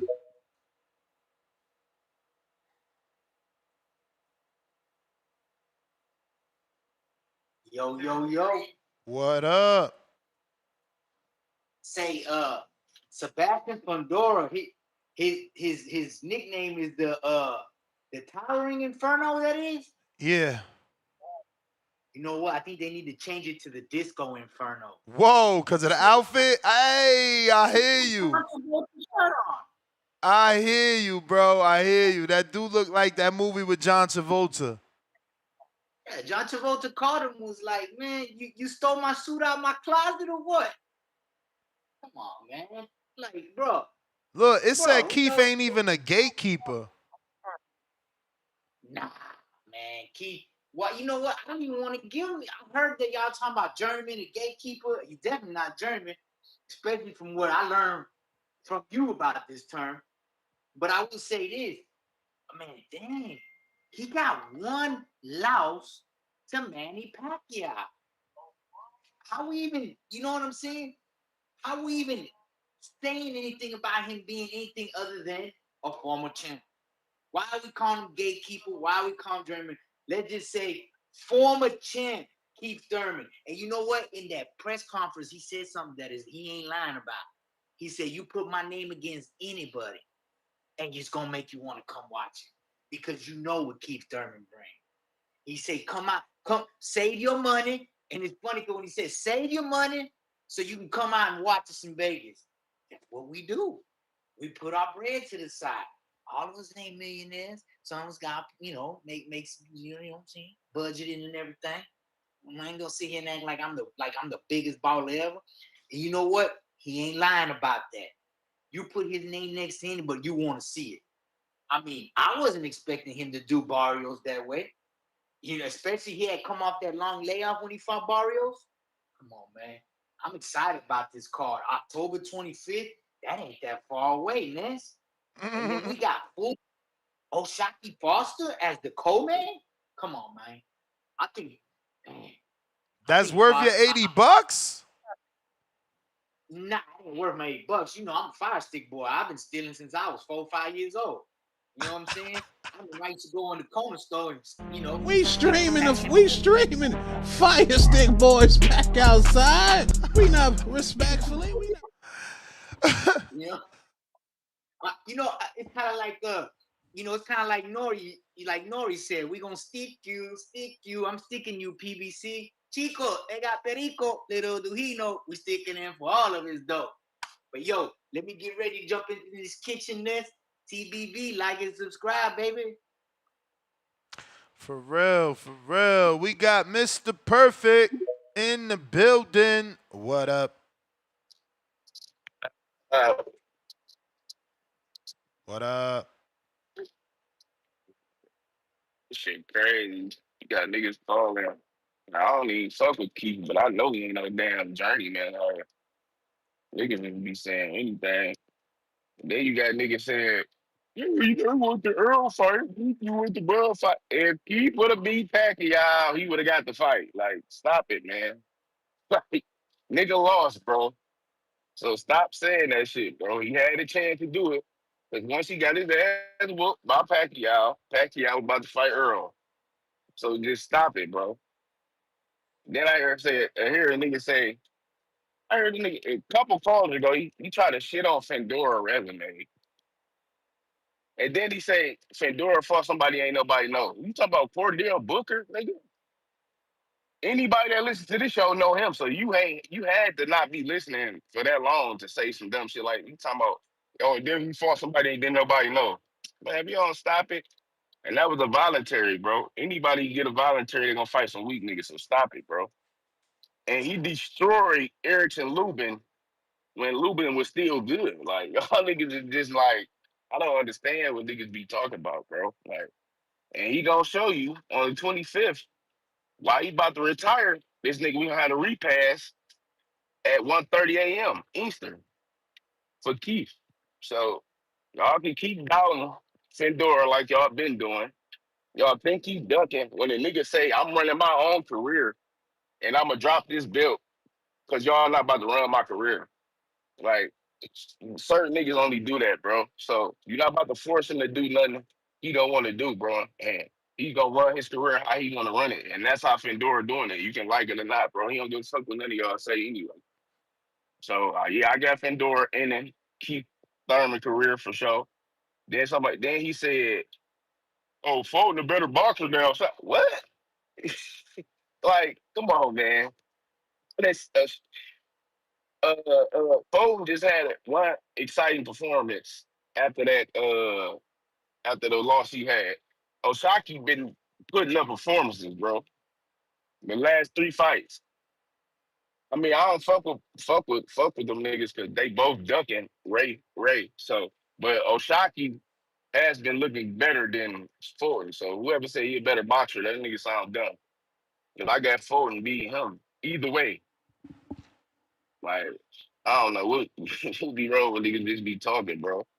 But yeah, man, I got Fondora over Keith. We having that repass that night, so don't end the show so quick because I know niggas gonna be hurt, especially the one that run the show. He gonna be hurt, so you got to keep the show going because niggas gonna be calling to put the flowers on the coffin for Keith, bro, because you know it's gonna be over after that night because he getting stopped.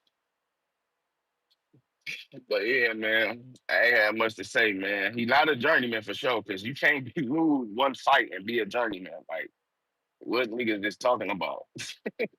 How you lose to Pacquiao and be a journeyman? I know Pacquiao was washed, but he still lost to one person, bro, and came back and won.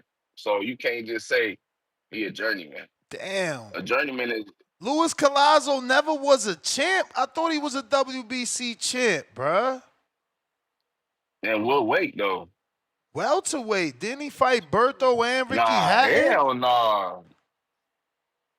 Nah. I don't never thought he was a champ. Damn, he lost to I ain't never see his Berto. name on. He lost to Berto Yeah, for the belt. This is crazy. yeah. I ain't never see his name on no belt like under the WBC or WBA some shit. I ain't never see his name like that. So no, but yeah, man, welterweight was one of the hardest divisions, man. My nigga held 3 titles in there and fought the name. So we going down as one of the greatest welterweights, regardless. So if we come back or not, man. But yeah, man, I'm just getting ready for this repass, man, for the 25th at 1:30 Eastern AM, man. 'Cause that's when he gonna be gone. So shout out to Keith, man, for not being a gatekeeper. You go get your second loss, man. You might as well retire after that. Big time boxing Detroit, I'm out.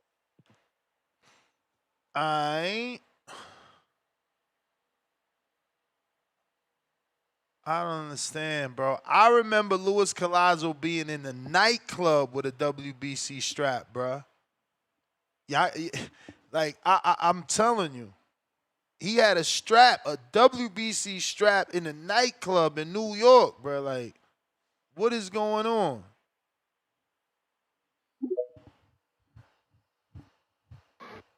Yo, Ness. What up, What Khaled? up? Yo, man, salute. All right, real quick. Timbo, I see you. Uh, Keith Thurman, you are to be sacrificed. You are getting cashed out. Um, You better you be here to just a eat your name crow, man. for. Yo, nah, like, but I'm not even. It's like it's not Keith's fault. He just been inactive. And you just in there with a young guy. It's just not set up for you to win. Like this is you been inactive. You at a new weight class. You fighting Fondora. Like it's just not set up. Had you been more active, maybe had some more fights, maybe been around a little more, then I might feel differently, bro. But I don't even know if your style is conducive to what's required to beat Fondora. Like you got to be able to come forward, moving your head, catch punches. You know what I'm saying? Get in and out. I don't know. I don't know if my man feet even still got it like that no more. So it's not really set up for him to do it. You know what I'm saying? They just gonna cash him out. Good payday, but you just a name on the resume now. Now you just box rec for Fondura. And that's not even bad because you had a great career. You a Hall of Famer. I ain't even tripping on you, but it's just not really set up for you to do it like that. But if you win, shout out to you. Now, from this morning's topic, Ness, that was a great show that you had. Great topic. I felt everything you were saying. I just want to add on like another unique point on, I shouldn't even say unique. It's just motherfuckers don't be thinking like this. Canelo Alvarez says he getting 80%. He said, "Yo, I get 80%." That's documented in the Sway interview. So at that point, I'm operating as an entity, as a corporate entity, as a business. So I feel like I'm incentivized to make fights be longer, make these massive events because I get more drinks, more. I mean, people buy more drinks, people spend more money, this, that, and the third. It's just a more massive he like vent, and I ain't got time to get niggas out in the second, third, fourth round and shit like that. I'm trying to make this shit go long as possible because I get some of everything in this motherfucker. Every time a motherfucker walk through the gate, they buy a hot dog, they get a nacho, I get it. So now we're just operating differently. I don't know this to be fact, but I'm saying that like once you get into like those level of numbers, like those are astronomical numbers. Like these figures that you thinking about, whoever thinking about, it's just different. So I feel like he's incentivized to make fights be a little longer and shit like that in order to gain more revenue from the money being spent from the fans in the venues and shit like that. You know what I'm saying? Hey yo, it's a long shot. I could be wrong as fuck, but hey man, I just I'm a business owner with like a business mind who fucking loves boxing. So yeah, and that's yeah, shout out to Keith Thurman though. Shout out Fondora. Shout out to her that show you had. You know what I'm saying? Hey yo, last thing I'll say, I completely disagree with you when you said Nello doesn't like he doesn't have the like variety of punches that he used to have. I think that guys fight differently at like 168, and it requires certain types of punches for his size at this new weight class. Heavyweights don't fight like 115 pounders and 126 pounders. It's just different. As you move up in weight, they fighting different, punches is different. His combination punching at 154 is different than it was at 168. However, I don't think he lost it. I think, hey yo, I gotta really be thumping up here. I gotta play certain shots, land certain shots, do certain shit, and then in order because these guys are bigger. I'm faster, but they're bigger, so I gotta concentrate on more power shots versus the flashy combination punches. I think he can still get in that bag. He landed some some different combos against EB and Jaime. You know what I'm saying? So and Charlo, he was throwing that uppercut, on like that right uppercut left hand and shit like that. I don't think he's just a knock on the door right hand and shit like that. But I mean, but that is a method, that is a systematic method in order to break a guy down, especially a bigger guy. At least for Saul. Hit him on the arms, hit him on the hips, hit him on that. These guys are bigger. I gotta break them down with certain types of punches and shit like that. So I think that's still in his bag. I won't fuck with like a lot of that shit Breadman says today, but I was fucking with a lot of it, and I fuck with Breadman. But I wasn't fucking with a lot of that shit he was saying yesterday. So that's my man's though. But yeah, and that's my call, black guy. Thank you, brother. All right. All right. Timboski. You may feel like it's your time, but it's not your time. Yo, yo, yo. What up? Wagwan Gibbler, Mr. Gibbler. Wagwan to the community. Hope everyone's sweet, having a great week, chopping up this boxing shit, man. We got a great one here, man. Salute to the real ones as well, knowing about the boxing 101. We're going to break down some shit right now. We got a good, very good card, solid card in my opinion.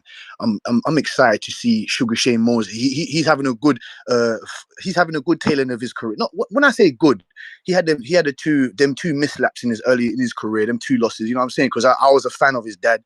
You know what I'm saying? Great Hall of Fame file. But I want to see what he has been inactive. He has been inactive, but I want to see what he does against Jesus Ramos. I'm gonna swing back around to that in a second. As for Keith Thurman and one time Keith Thurman, once upon a time, ponytail Keith Thurman against Fundora, Sebastian Fondora. You know what I'm saying? That tall buzzsaw of a fighter. Yeah, man, we got a great matchup right here.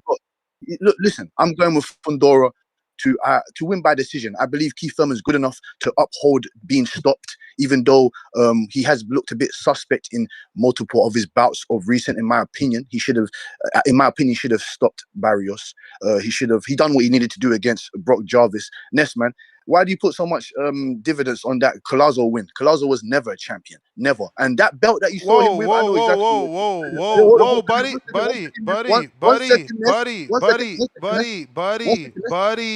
buddy. I can't give you a second when you're saying things that you don't know. Collazo was a champion. He's a former WBA. I made a mistake and said WBC. No. I'm talking about you saying he's a WBC champion. Yeah, I made a mistake, but he beat Jose Antonio Rivera for the WBA. He's a former champ. I was just about to speak on you seeing him with that WBC belt. I know what belt you're talking about. That's what I'm saying. I think he lost to Sugar Shane Mosley. He lost to Mosley. That was for the interim belt. So I'm not too sure if that was an interim belt you saw him with or what. I have no idea. But then we know he went on to go lose to Amir Khan, Andre Berto. He did dispatch of Victor Ortiz. So Luis Collazo, a very gained fighter in my opinion. But let me swing back round. I was just making sure because Coco made a few mistakes. She wasn't giving my boy credit for all his you ain't treating champions. Coco right over there, Ness. What's going on, man? I had to explain to her that she's not doing her research. Carlos Quintana was a former WBO and WBA champ. You know, Jan Zavic was a former IBF champion. Diego Corrales was a former WBA champion. Yes. Collazo WBA, Guerrero WBA and WBC interim, and IBF super featherweight champion, 4th division champion anyway. Then you got Porter IBF and WBC. Then Danny WBC, numerous belts because he beat your boy Amir Khan. Then Barrios bringing total of 8 champions, current or former. Plus you got to throw in Manny Pacquiao as the number 9. So it's just like when these dudes talk about Thurman, they're like forgetting the caliber of welterweight champion we had once upon a time. A guy this is what with so little fights fought 9 champions.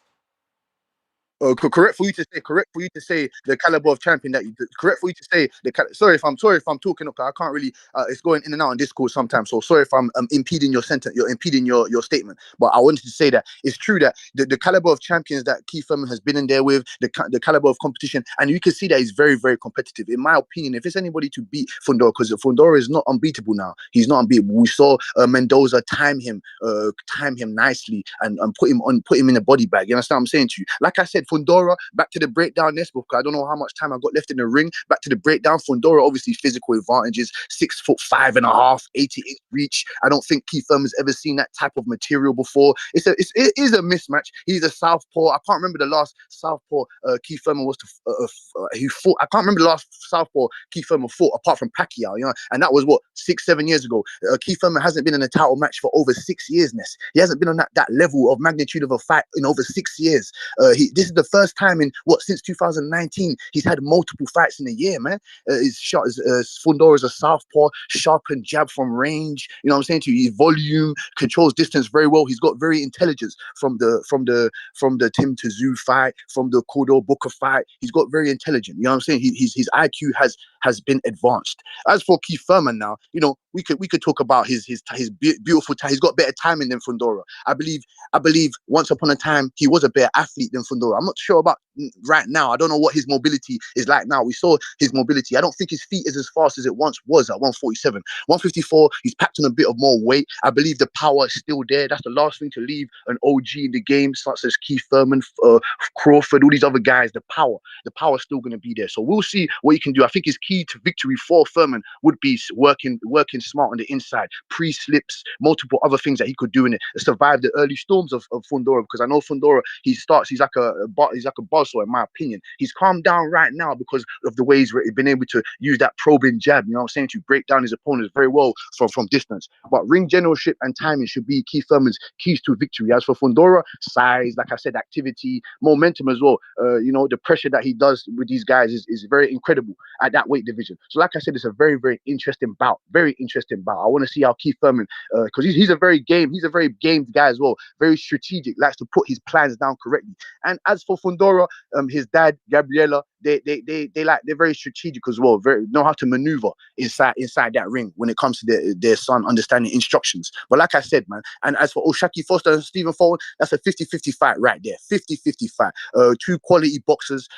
One's coming off from the back end of O'Shaki Foster. We saw what he did in Mexico against Hernandez. Real good power late on in that fight. I don't know if Stephen Fulton has late round power, has championship power. That's going to be a very good fight. Very interesting fight. I want to see how O'Shaquie Foster breaks the code of Fulton. And back to Jesus Ramos and Sugar Shane Mosley. I don't think Sugar Shane Mosley's got enough power to keep someone like Jesus Ramos off of him. Jesus Ramos has got 2 knockouts, I think, now at 160. Two successful knockouts. Not against the best caliber of competition, but he's done what he's needed to do against those guys. I believe he's going to get Sugar Shane Mosley out of there. Sugar Shane Mosley has not been active enough for me. I don't think, like I said, I don't think he's got the punching power. He hasn't fought the caliber of he does have the better win, though. He does have the best win, Danny Jacobs. He does have the best win, but Jesus Ramos has been in there with multiple guys, Lubin, multiple other guys he's been in there with. You know what I'm saying to you? So that's going to be a very great fight, in my opinion. When I say great fight, good, very stylistic matchup. Like I said, Ness, man, thank you for letting me burn. You know what I'm saying to you? Salute to the real fans out there. Salute to Brandon Maurice. Salute to all the real fans that talk about this boxing shit, man. Hey, Ness, keep cooking up this shit, man. Keep putting more ingredients in the pot, dog. You understand what I'm saying to you, Ness? Keep putting more ingredients in this pot. And we're looking forward to Canelo Alvarez and Crawford. So salute, man. And don't let your past haunt you, man. Thank you. Thank you. All right.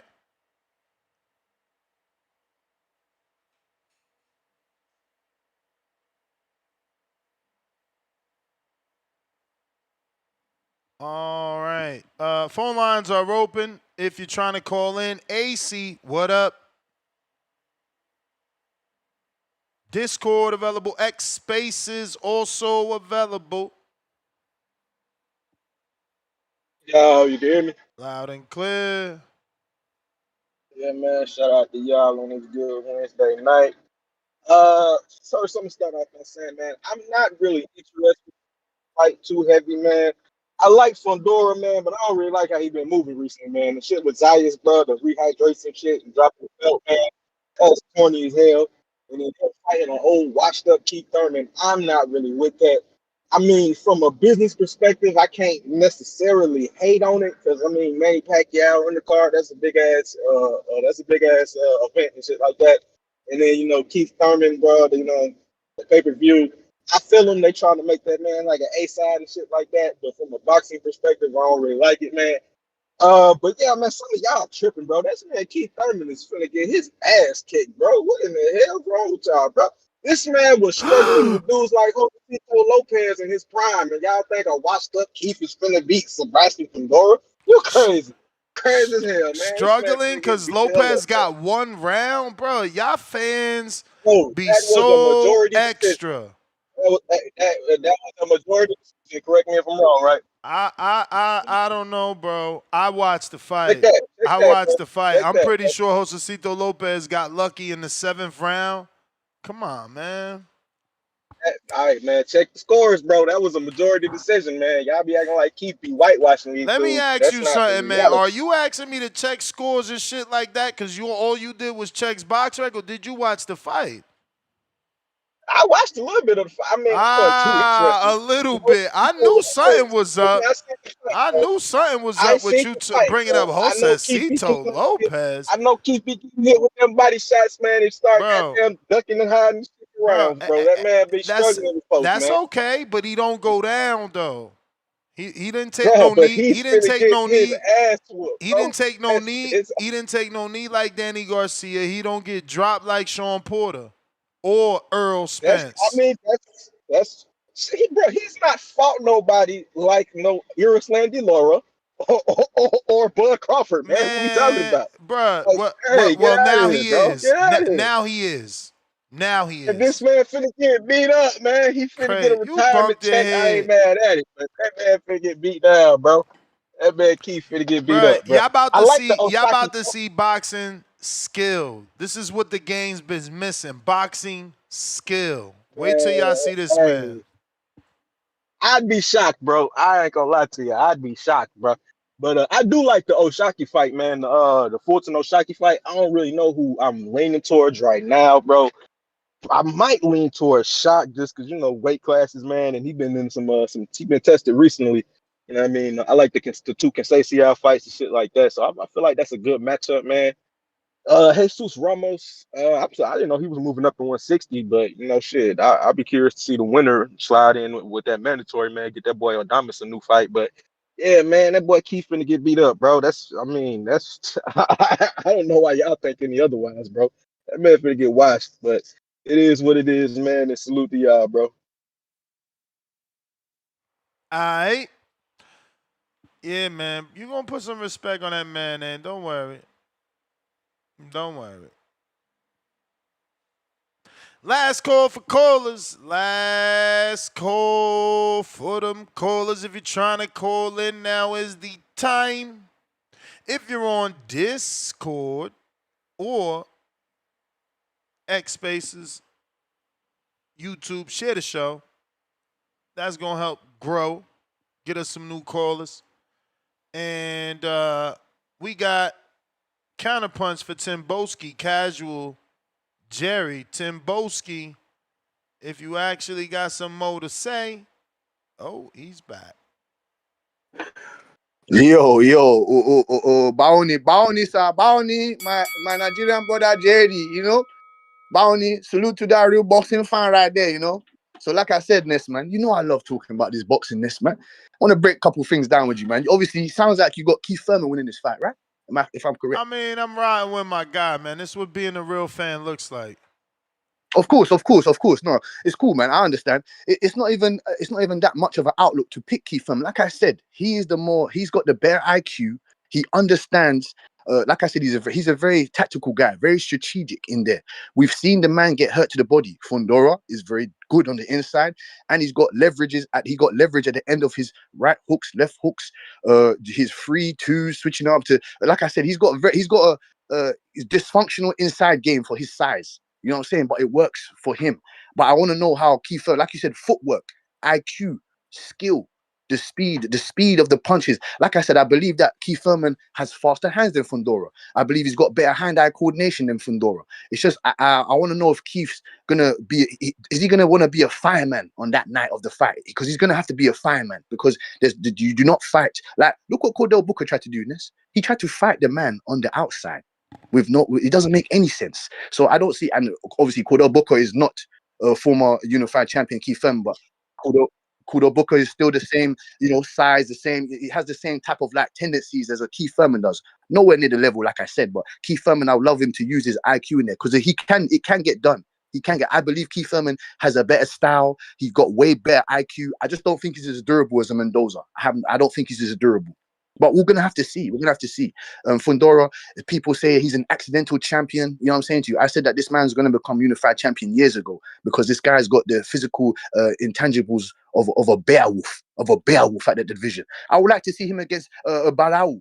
What are they gonna do with Barau? Is Jamel Charlo gonna come back and fight Barau? Is Errol Spence gonna come back and fight Barau? Who's gonna come back and fight Abbas? Who?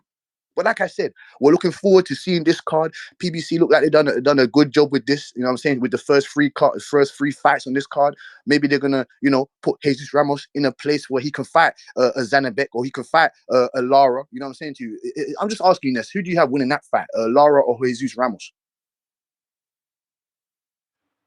Yeah, man. I mean, I got to see what Jesus Ramos can do in this fight before I start thinking about beating a Southpaw veteran champion. Fair enough. Because if Sugar Shane Mosley Jr. can get the job done because he is a dark horse, I do have him losing, but he ain't no he ain't no walk in the park. No, he does have the skills to beat Jesus Ramos Jr. If that's the case, I would like to see him fight Lara or go over there against someone like a Carlos Adams or somebody. Do you know what I'm saying? What would that story that would be if Sugar Shane Mosley Jr. could become a champion? And like I said, back to the O'Shaki Foster and the Stephen Fulton. That's a very, very good quality fight right there. You saw them two going at it, jawing at each other. Like I said, they're very competitive. O'Shaki, the last caller made a great point there. O'Shaki, I didn't really think about that. Or Stephen Fulton moving up in the weight. I believe, who knows? I don't know if Inoue is punching harder than O'Shaki Foster. I have no idea. O'Shaki Foster's is twice the size of an Inoue. I don't know. Different skill sets. O'Shaki Foster, we saw his work rate. I don't think his work rate is going to be put in line with the same as Stephen Fulton. Stephen Fulton, I think he's got a better work rate. I believe I think O'Shaki Foster's more durable at that weight division, but we're going to have to see what Stephen Fulton has in his trick bag. I want to see if he can set O'Shaki Foster up with some trap counters, fight. He's better moving side to side. Fulton's got the better footwork, better angles, better setting things up. But O'Shaki Foster, he's more crafty with his punch selection. He knows how to hide various things. He's got a better, in my opinion, he's got a better variation of his jab than the Stephen Fulton. in the weight division I'm talking about, in 130. So that's a very interesting matchup. Like I said, Ness, man, we're gonna keep waiting for these fights to, prop up. And like you said, you want to skip over these fights and get to November for your boy Devin Haney and your boy Benavidez. You know what I'm saying? So I'm looking forward to that also. We're gonna have a very great end of the year with these fights. Some upsets, some fights that we had great intel in, and us boxing fans, us hardcores know what's gonna be the end result of some of these fights. But some of them, yet to be seen, like a Canelo Alvarez and a Terence Crawford. And I already told you this, your boy Fernando Jr., your boy Fernando Vargas Jr., he's going down. He's getting put in that body bag, Ness. I'm telling you. But like I said, man, thank you, Jerry. Thank you to the community. Keep supporting Ness. Ness, I told you, keep putting your ingredients in that pot, because we fucking stirring this shit. You understand? Make sure you have a great evening.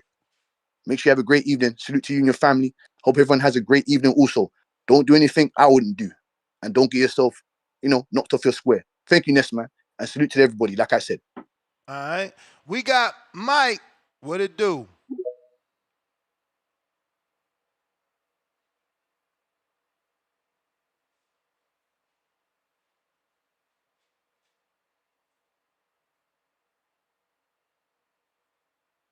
Mike, what up?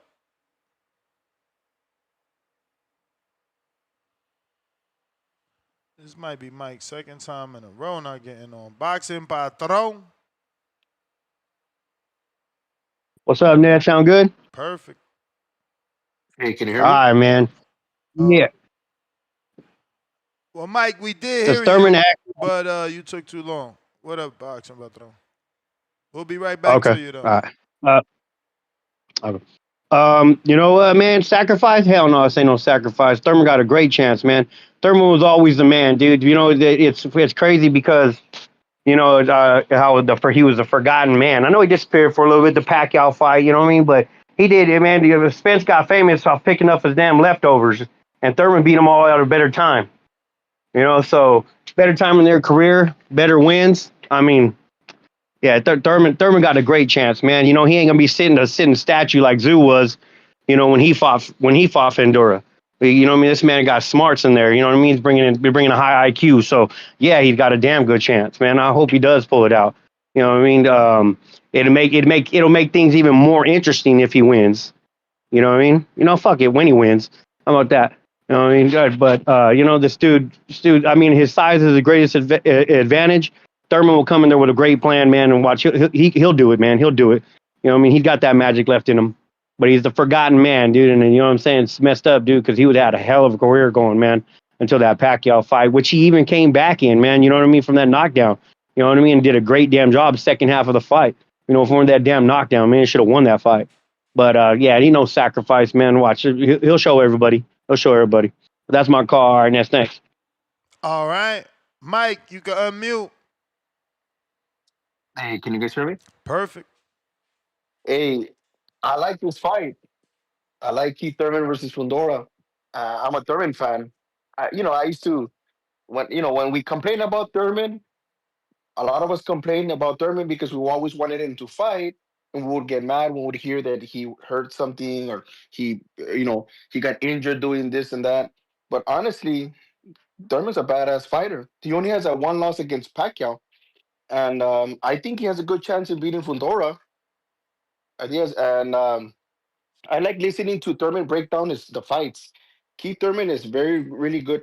Great boxing mind. His Yeah, great boxing man, and I like hearing Thurman as a commentator, and just listening to his interviews. He's very smart, very smart guy, and the way he breaks things down, his perspective on things. I'm like, I think Thurman. I mean, guys, don't be surprised if Thurman wins. Yes, I mean Fundora's but remember, Fundora's been knocked out. Brian Mendoza knocked out Fundora, and I think Thurman can do it. I was working today. I just got out of work a little while ago, but I saw bits and parts of the weigh-in, or not the weigh-in. I'm sorry, the conference, and Thurman was hilarious, man. He got on that stool, and then what was going on? I don't know if you can tell me. He was like leaving, and then he falls down. He fell Yeah, he down or fell on something. the Like what was it? stage. Yeah, he fell on the Some stage. somebody put in the comments. I was seeing on Instagram, right? somebody's like, "Come on, man, I don't want Thurman to pull out with an injury." I was Bro, like, "Oh that's gonna man." be the worst if he had suffered an injury right there. Hey, I also wanted to say, Ness, I've been listening to you for a while, and honestly, man, I just wanted to say that you're great at what you do, bro. I love listening to your perspective on things, and I got to give you props, man. Like I just think you're so good at keeping us. You can make. I'm not saying that some. How can I say this? Some of the things that the way you bring it on the show, I'm like, okay. Like I read the title, I'm like, okay. I mean, I guess. But when I listen to you, and you open up with your monologue, you get me really immersed, man. And you're just very good at debating people, bro. I don't. I think you're, and I'm not. I'm being honest with you, bro. Like and I learn from you, bro, because I'm like, man, you're fantastic what you do, bro. I just wanted to give you props, man, and the show's great, and I like listening to the community, and even though sometimes people turn it into racism and stuff, but I'll be honest, guys, like I live in Texas, man, and here, man, brown people, black people, we all get along, and there's look, man, there's bad apples in both, all over. It doesn't matter what color or race you are, but there's good people, man. I got friends that are black, and they're real good people, man. Actually, I'm a nurse, and during the pandemic, we got a lot of people from Florida, a lot of black people, man. I met a lot of people, and they were real cool people, man. And I still keep in touch with some of them. Good people, man. But anyways, I just want to say, I mean when I say this, you're a mastermind in what you do, bro. That's a special talent, and I'm sure that you worked in it. You've been doing this for years, but you're good. You're great, man, in what you do, bro. And thanks for the show, bro. Appreciate you. Appreciate you, man. Thank you for tuning in, man. Share the show. Share the show, man. Nah, listen. I truly appreciate it because I told Baby Joke on DM yesterday. I said, wait till tomorrow's show.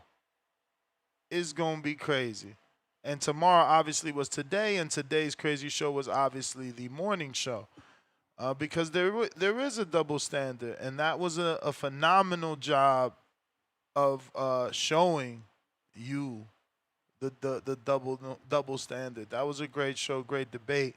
Cooking something else up, man. I'm cooking something else up for tomorrow morning. I'm already uh pretty much done with it. I just don't know if this is it, because it's gotta get us through the day, man.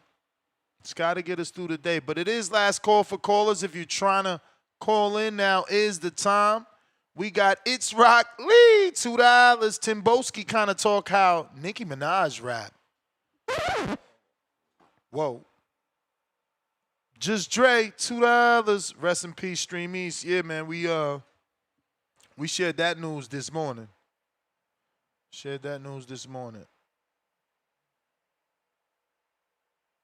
But last call for callers. Al in the Bay. What do you say? Hey, Gary, What stand up? up. What up? Yo, man. I'm gonna tell you this and keep telling you this till the fight is over with. Keith Thurman is gonna get the paws beat on him. They're gonna put the brakes on him. Sacrifice. It's gonna be a worse than a sacrifice. It's gonna be a demonstration of how somebody get their butt whooped so bad. That's gonna be the demonstration. You feel me? That's what that's gonna be. It's just gonna be a straight murder scene. Um, yeah, man. I didn't really call in for the show this morning, so I'm gonna give my take on this morning. I don't think there's a double standard when it comes to Floyd Mayweather. I think he got criticism as well as Canelo getting criticism. Canelo get criticism for not getting knockouts. But that's understandable because he's a pressure fighter.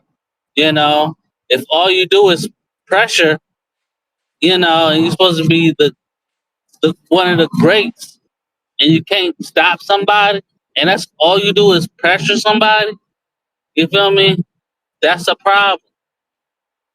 Floyd Mayweather, he was criticized for being born. because he didn't stand and slug. That's also understandable because yeah, he's a boxing technique. You about to say something? No. Okay, yeah. So he's a boxing technician. So his thing is to hit and not get hit. That can be boring to some people. You feel me? When they know that is no shot from you getting hit, people ain't gonna want to tune in. It's like a football game, and it's a 7-7 score. I don't know if you watch football, but when you score a touchdown at 6 points, they kick a field goal at 7. So if it's a 7-7 score through the whole game, it's a boring game to some people because they like to see the scoreboard get ran up on. But it's actually a good game. It's a defensive game. But some people don't like it. That's not some people that's not some people taste. And so yeah, both criticism are greatly understandable when it comes to boxing. Um yeah, when they both in a money era, you feel me? Some took more shots than others. You know, I think Mayweather last couple of fights wasn't that good to me. Mayweather last couple of fights wasn't that good to me. So, but some people love.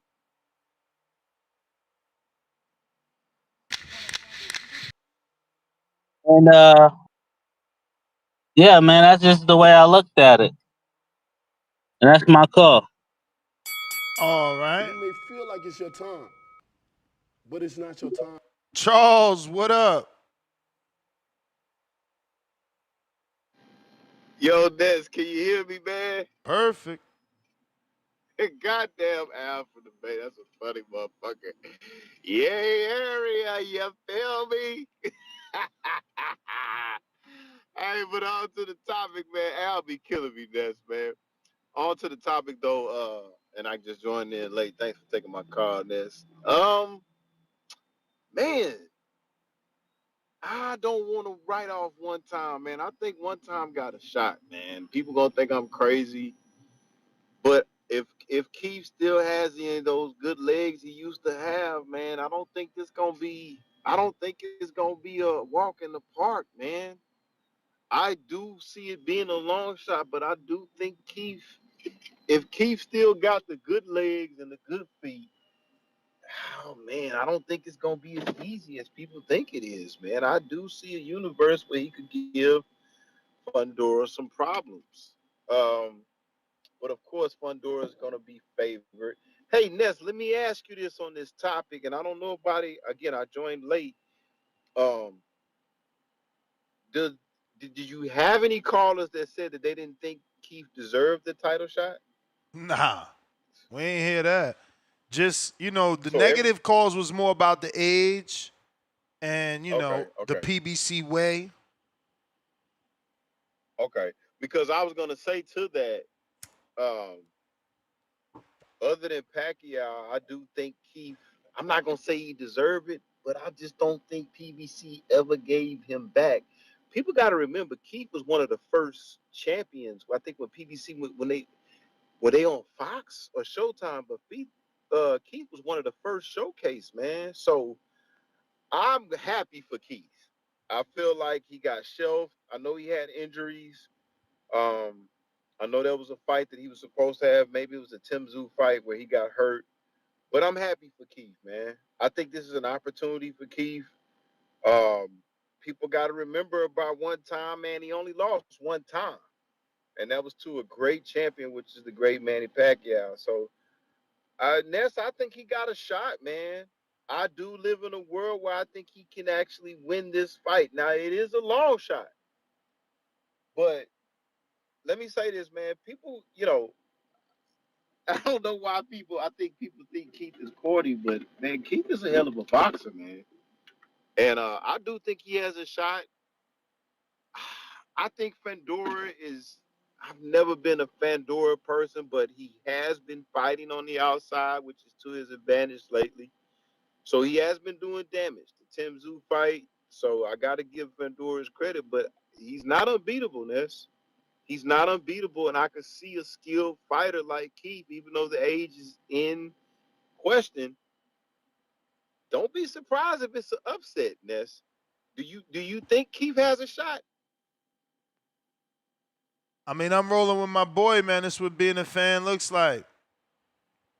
I mean, you rolling with him, Ness, but did you talk about how you think he can win, or you gonna wait till the weigh-ins? I mean, he hit me back today. Like, I already sent him 2 sparring partners that I think he should get, Michael Fox and Leon Lawson. I mean, I don't think it's a. Have you watched the Jamonte Clark? I mean, he is a southpaw, so that could be obviously a reason why what I'm saying don't matter. But that being said, Jamonte Clark got a draw where people thought he should have got the win, bro. Did I lose you? Okay, we lost him. Okay, we rolling. That was a Danny Garcia song back in the day. Y'all don't even know what I'm talking about. That's how long ago that was. Back when Danny was hot. Hawk, Maryland. Yo, what's up, Yo, guys? what up? Man, ain't too much. TBV is the number one. Hey, man. Oh, man, I like this fight. Man. This is a crazy one, though. It's either going to be A Star Is Born or like that movie. But we're gonna throw Keith name in there. Keith got his groove back instead of Stella because they facing each other. Where Keith just had a good little win where he looked at like he looked good, and Keith. We know Keith got that boxing mind, so when he get his mind into it, and he not everywhere else racing cars and stuff like that, he get into boxing. Yeah, he definitely got a good mind for boxing, so he could figure his way through that maze that he gonna have to figure his way through. But also Fondora, he looking a lot better. He came through. He got knocked out a couple fights back. Then he came back, beat your boy from what's his name? Beat him twice. Goddamn, I can't from Land Down Under. Yeah, he got him out of there twice. But in his last fight, Fundora looked like he using his jab and his reach now. He's keeping his distance. So, if Keith can catch him in between trying to, use his newfound technique and catch him and clip him or something, then it's going to be good night for Keith. So, I mean, if anybody can come up with the boxing mind and the technique to try to get there, I think Keith could do it. But you got to see if his body going to be up to it. But he is catching Fundora right now when Fundora is looking real sharp, man. He using his reach, and using it. He look like he know what he's doing. So I think it's a great fight, man. I think it's a great fight. So it's a hell of a hill for Keith to climb, though. But it's a great fight. But he's either going to be that night. Fundora going to be made a star, or Keith going to be back on the scene, bragging big time. You know how Keith is when he brags. He don't let it go. He go hard. So yeah, I like that fight. I missed the face off. I might have to go back and look at it, but I had saw most of the press conference.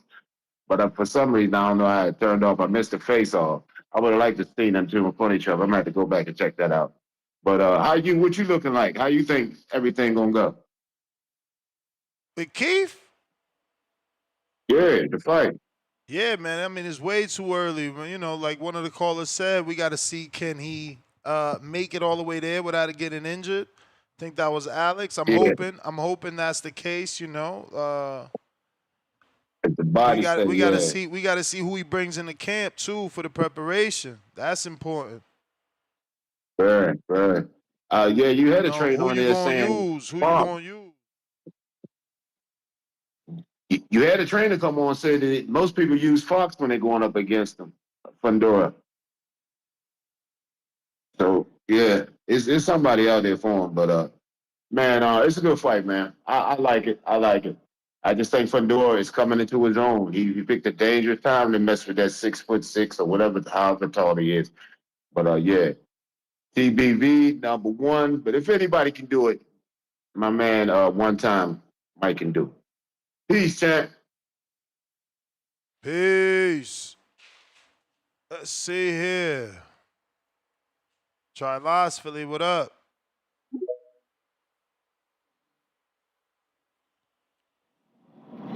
Yo, you hear me? Perfect. What's happening, TBV? What's up, Ness? It's towards What the end of the up? show here. But hey, Fondora got accepted into Harvard. What the fuck? Isn't he gonna go to school? What the fuck is happening here? Yeah, I Or mean, he still could or is fight. he just saying? Schedule. Yeah, but you're gonna be in training camp. So what do you mean? He's gonna train over there in Boston or Massachusetts? You know, all that shit over there. I don't know, man. I mean, the fight's less than 2 months away, so I guess I don't know. I mean, school's in right now, I would think, but I'm just wondering, like, well, like, did he just get accepted, like, showing that he got accepted and he can go in, maybe fucking, I don't know. Maybe it was just an accomplishment to get accepted versus is he going to attend? I don't know. Because right now he's like how old is he right now, Fundora? He's probably in his 20s still, right? Ah, man, let me see what this says here. I was gonna say he's probably like 27, 26. Nah, fuck that. 25, maybe? I don't know about that. Let me see. Oxrec says 27. 27. Okay. All right. Well, hey, I don't know if someone's brought this up already, but is Lamont Roach and the Pitbull Cruz is that fight, if it gets finalized, it'll probably be on this undercard or no? Well, we don't know. We don't know. Lamont Cruz I mean, would be good on this undercard. It would certainly help that out. it would help out like the pay-per-view value for that shit. You know what I Shit, mean? Like hell yeah. they've only announced the main and the co-main. And you think? I mean, so hold on. Did they say the Foster and Cool Boy Steph fight is the co-main, or they're just saying they just announced that fight is on the card? No, Cool Boy's on the card. Jesus Ramos, Shane Mosley's on the card. Lucero's on the card. And Oh that's shit! it. Okay. Fuck. Huh. Did PBC announce something else like November or something? December? For what? For this fight? No, for the like the Pitbull and the Pitbull and the Lamont Roach. Yeah, that I mean, is rumored to be in December, but that's rumored. not official yet. It's rumored. Okay, so it's rumored to be on a separate card down the line. Yeah, if they're Do gonna you do think it, it's gonna do you be think they in would headline it? December. Do you think they're going to be the headliners on that card, or?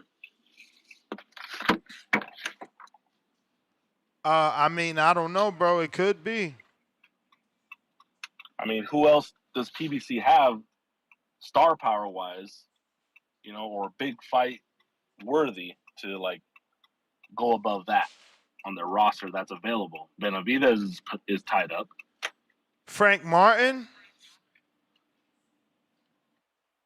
depending who he's fighting, right?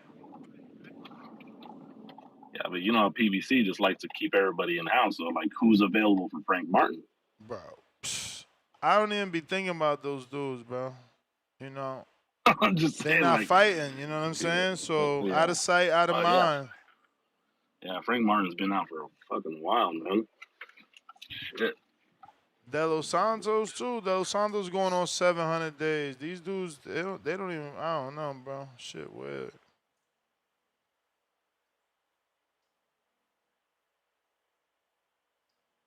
Well, I. Oh yeah, Oh, he's back. did you hold on, did you see part of the part of the press conference today? Part of the press conference. Yeah. You see fucking Thurman with his theatrics. He pulled out a chair and like, faced him off that way. Yeah, I seen that. I seen that. Oh my god, that shit's funny, dog. So, like I said, I think Thurman could get Fundora out of there. Um, he did get fucking knocked out by Brian Mendoza. I think Thurman. I mean, he's still got power and he has all the skills. I think to. I mean, that's a dangerous fight, though. It's just like Fundora's now using his reach more than ever.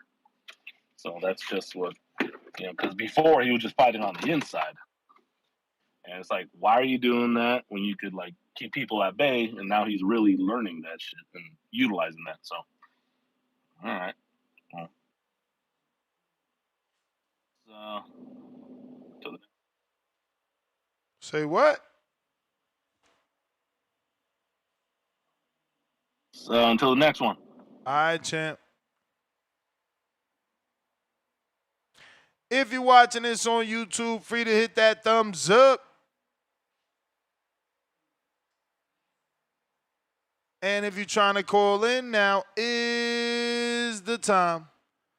Discord available, X Spaces available. Let's see here. We got Mad Bent with another $5. Sebastian got put down by Lubin and put out by Brian. Terminator putting him down and out. Pound for pound, number one in the chat. Drop a bomb for the status. Salute round uno. That looks like everybody. Next GTO, Instagram, and Twitter. We right back at it. Dolo TV. Never leave a man behind. What it do? Yo, Ness, you can hear me? Perfect. All right, hold on. It might connect to the car. Hold on. All right, you can still hear me? Yes, sir.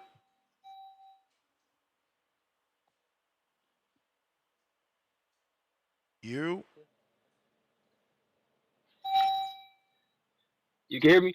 Yes, sir.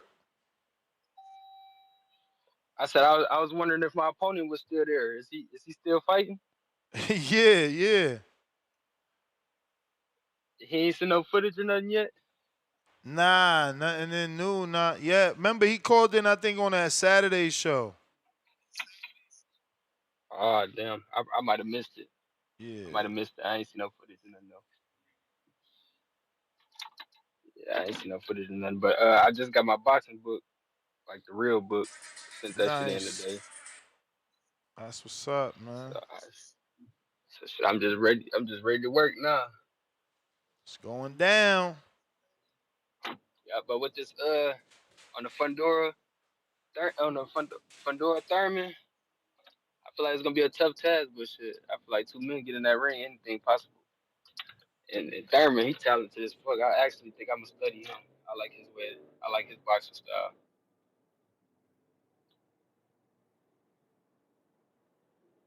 You can hear me, Ness? Nah, I hear you, man. Definitely like Thurman style. Oh yeah. Hopefully he still Yeah, got it. yeah. We finna find out, man. We finna find out. But yeah, I was calling to check in on that opponent, man. Make sure we still in there. So far, so good, champ. All right, appreciate you, Ness. I'm back listening. You the man. All right. Double checking Discord. That is a wrap. Till the next one, tomorrow morning, 6 a.m. Pacific Standard Time, 9 a.m. Eastern. Peace.